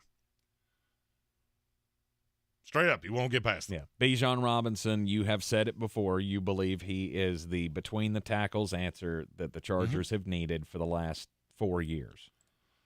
Because Austin Eckler's just not that guy. No. And they don't expect him to be. I'm going to say I disagree with you. Really? The previous offensive administration used him that way. And look, he was successful for your fantasy team. I get that. There are a lot of people that get really confused as to just because he scored a lot of fantasy points does not mean he was good or, and this is the most important word, efficient in the job that he was asked to do. I'm just looking at this going, none of it the Telesco coming out this aggressively on Keenan Allen doesn't make a lot of sense to me because Austin Eckler can be that guy. He can be the slot guy with a Bijan or what are the Tajay Sharp if you want to go in the second round. And to me, that just makes your offense much more complete. Getting Rashawn Slater back next year with Jamari Sawyer, who was just an absolute aberration. You mean Tajay Spears? What'd I say? Sharp. That was a bad receiver for the Tennessee Titans. Yeah, I do that a lot. I just wanted to clear that up. Yeah. There's not another Tajay Sharp Spears. in this draft. Sorry. Okay, all right. It's not the first time I've done that, and I'm pretty sure it won't be the last. Yeah. You need a run stopper in the middle. I've had Gervon Dexter going here for about as long as I can remember, and I don't see a way it doesn't happen. That's their second-round pick. I am dead sold on that. Mm-hmm. News came out today that it looks like they will not kick in the fifth-year option on Kenneth Murray. So that really horrid experiment is drawing nigh. Run its course just about, yeah. So, I mean, you're going to need a linebacker. But I just look at this Charger team and go, you don't need a ton. You need to hit specific – you need to have one of those Seattle Seahawk draft classes where you hit a real home run in day two with running back. Mm-hmm. You hit a really solid stand-up double with theirs was a lineman on the offensive side. Yours needs to be on the defensive side. And then you need an over-the-top safety and a linebacker. And then I look at this team and go, yep, that's Super Bowl good. That's Super Bowl good because you check all the boxes. Mm-hmm. You got the pass rusher, you got the quarterback on a rookie deal, you got the weapons. If Mike Williams can stay healthy, if Keenan Allen can stay healthy, and those are a legitimate 2 and 3 behind the best receiver in the NFL, Josh Palmer. Yeah, doesn't even phase you anymore. Doesn't even phase you anymore. Indeed. Rondale Moore called, or Rashad Bateman called. Or Rondale Moore. We could throw him in there as well. He's been fine. He's been exactly what I told you. You've been hot on him as well. He's a cute little gimmick player. Right. Hey, look. He runs jet sweeps. Yep. This is not a team that has a lot of holes. No. It's also a team that doesn't have a lot of money. Mm-hmm. So, it's the Chargers are one of those teams that it's going to get late fast because they've already gone all in. Mm-hmm. The J.C. Jackson deal from last year. Khalil Mack. Absolutely. And you're stuck with J.C. Jackson. So one way or the other, you're going to have to find a way to make this work. He was, and I cannot say this aggressively enough, horror awful last year. He can physically not be any worse. Short of he ties his own legs together, he cannot be worse. Mm-hmm. So that will be an improvement to some shape, form, or fashion. He didn't play enough snaps last year to grade out on PFF. Right. But if he had, he would have been horrible. What's the lowest PFF grade you've ever seen? 20-something. 28. That's what J.C. Jackson's was. Wow. Yeah, lowest one I've ever seen was a 26. That's bad. Yeah, real bad. That is bad. I feel like this team is completely stacked. You maybe add another offensive lineman. I want to replace Pipkins. Matt Fowler.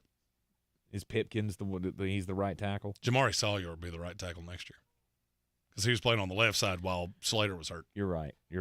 Pipkins and Storm Norton will be the swing tackles next year. Okay. You're really good on the interior. I mean, the line. If the line can be healthy, I'd say top 3 unit in the NFL. Mm-hmm. You're good everywhere. This team has drafted well. They've acquired well, minus J.C. Jackson. You just need to round the things off, and this, to me, this is your year. I've heard a lot of people say this was the year to beat the Chiefs. I'm not so sure next year's not the year to beat the Chiefs, losing Bieniemy, and there's a possibility that the Chargers are my favorite to win this division next year. Ooh. And I know that sounds like just absolute lunacy after what we just saw from Kansas City. Mm-hmm. There's a possibility. There is a way. There is a way. It's not that far off. Not that far off from the Chargers being a legit contender, and this is why all the talk in the offseason of giving Justin Herbert the big mega deal. I mean, you got to sew him up. No doubt.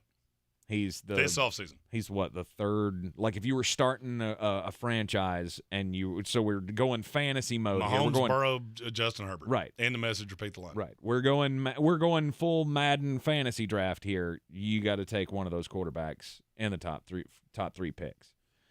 You're in the Sportsocracy here on ESPN Asheville, about to close it out for the Thursday edition next. This is your time saver traffic on the new ESPN Asheville. Traffic is slowing in Haywood County 40 westbound between NC 209 and US 276. On the Captain Jeff Bowen Bridge, traffic volume is busy and moving well. Patton Avenue southbound approaching New Leicester Highway, traffic is slowing. Hendersonville Road moving problem-free. Sweeten Creek Road, north and southbound, approaching Mills Gap Road is slow. Checking the drive time from Canton to Clyde via US 23 southbound, drive time 8 minutes. I'm Lyndon Field with your Time Saver Traffic. This report is sponsored by Progressive Insurance. Progressive Commercial Insurance flexes to fit your business needs, from quick repairs to adjustable coverages and even payment options. Progressive Commercial makes it easy to get what you need. Quote today in as little as 6 minutes at progressivecommercial.com. Progressive presents Adjusting to the Suburbs.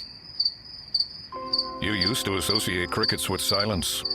But since you bought a house in the suburbs, you know crickets hate silence. If any other creature realized rubbing its legs together made a piercing, high-pitched noise, they might think, maybe I won't do that. Constantly, all night long. Luckily, you can save with Progressive by bundling your home and auto. Now that's something to make noise about. Just not constantly.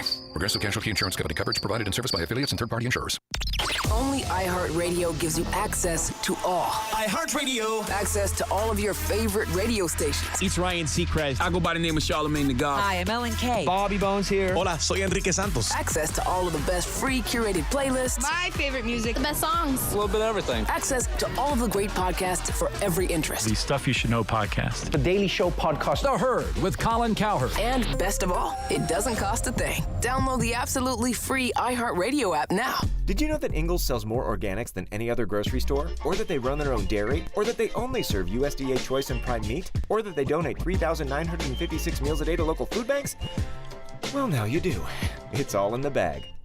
Rogue Combat Club, Asheville's home for comprehensive martial arts training, has a goal for our community, one that's stronger, more fit, and unwavers in its support of one another. Rogue Combat Club's instructors have competed at the highest levels and offer classes for everyone from young children to adults in Brazilian Jiu-Jitsu, Muay Thai, and wrestling.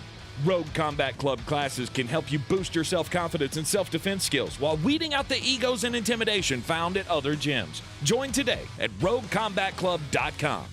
Since man created roads, they've been looking for ways to get off-road and vehicles to take them there. That's where Outlaw Off-Road comes in. A premier off-road center for Jeeps, trucks, and SUVs with a complete lineup of off-road and overland services, including maintenance and repair to make your vehicle all that it can be. Check out their location right here in Western North Carolina at 85 Avery Creek Road. Call them today at 828-974-8480 or visit them on the web at theoutlawoffroad.com. I believe real estate isn't about properties. It's about people. I'm Clarissa Hyatt-Zach with eXp Realty, serving all of Western North Carolina. Navigating the home buying and selling journey can feel overwhelming at times, and that's why having an agent who cares about you and your needs is key. I'm a native of Western North Carolina, and I close over a home a week. I'm an expert in the market, pricing my sellers correctly to net you the most money, and working as a skilled negotiator for my buyers. Please give me a call today at 828-774-6343 to set up a complimentary market analysis. The Sportsocracy. You were just dumping a bag of hammers. All right, here to close it out on a Thursday. It will be I guess we can call it a basketball Friday tomorrow here in the Sportsocracy, because we've got your preview for the SoCon Basketball Championships, the Ingles SoCon Basketball Championships coming up this weekend, or I guess is already underway with the women's tournament at Harris-Cherokee Center, Asheville. You can get your tickets today. All you got to do is go to SoConHoops.com, or you can just go to the box office up at the Harris-Cherokee Center, Asheville, and get your tickets for this weekend's action, as we will have Western Carolina head men's basketball coach Justin Gray on the program with us tomorrow to preview the Catamounts' path to a potential bid in the NCAA tournament. They come in as the 4 seed in the SoCon tournament.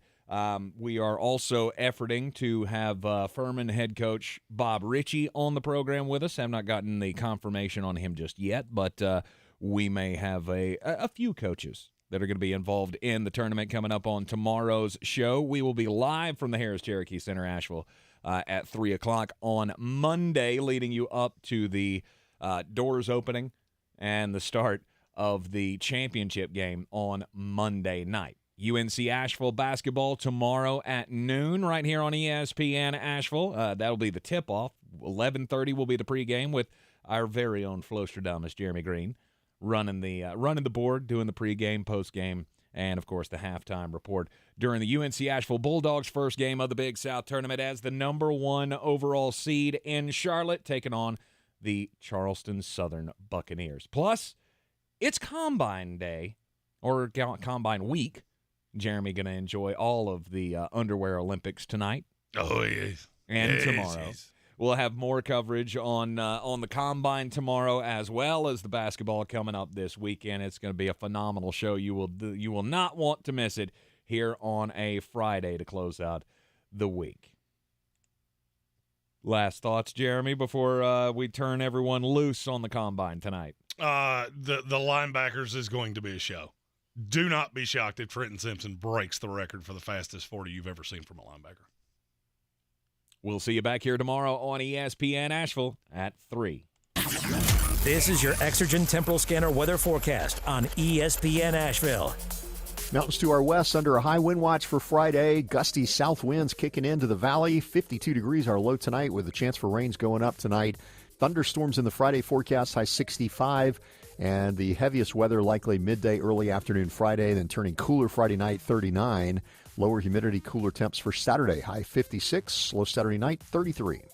I'm meteorologist Scott Larimore. That's the latest Weather Channel forecast. This is your time saver traffic on the new ESPN Asheville. Traffic slowing 26 eastbound between Long Shoals Road and Airport Road. On the Captain Jeff Bowen Bridge, traffic volume is busy but moving well. Patton Avenue southbound approaching New Leicester Highway, some backups. Smoky Park Highway moving well. Sweeten Creek Road southbound approaching Mills Gap Road is slowing. Hendersonville Road problem-free. Check the drive time from Asheville to Woodfin via Future 26 westbound. Drive time 10 minutes. I'm Lee Benfield with your Time Saver Traffic. This report is sponsored by Progressive Insurance. Progressive Commercial Insurance can protect your small business with over 30 coverage options, an easy-to-use mobile app, personalized discounts, and more. Get a quote in as little as 6 minutes at progressivecommercial.com. Discounts and coverage selections not available in all states or situations. Spring fire season is here, and you are the best defense against wildfires. Make sure to have a water hose, bucket, steel rake, and a shovel for tossing dirt on the fire. Keep your phone with you in case you need help, and never leave a fire unattended. Learn more at ncforestservice.gov. The Sportsocracy. One thing that you're going to have to remember, one most important factor, is to protect your quarterback.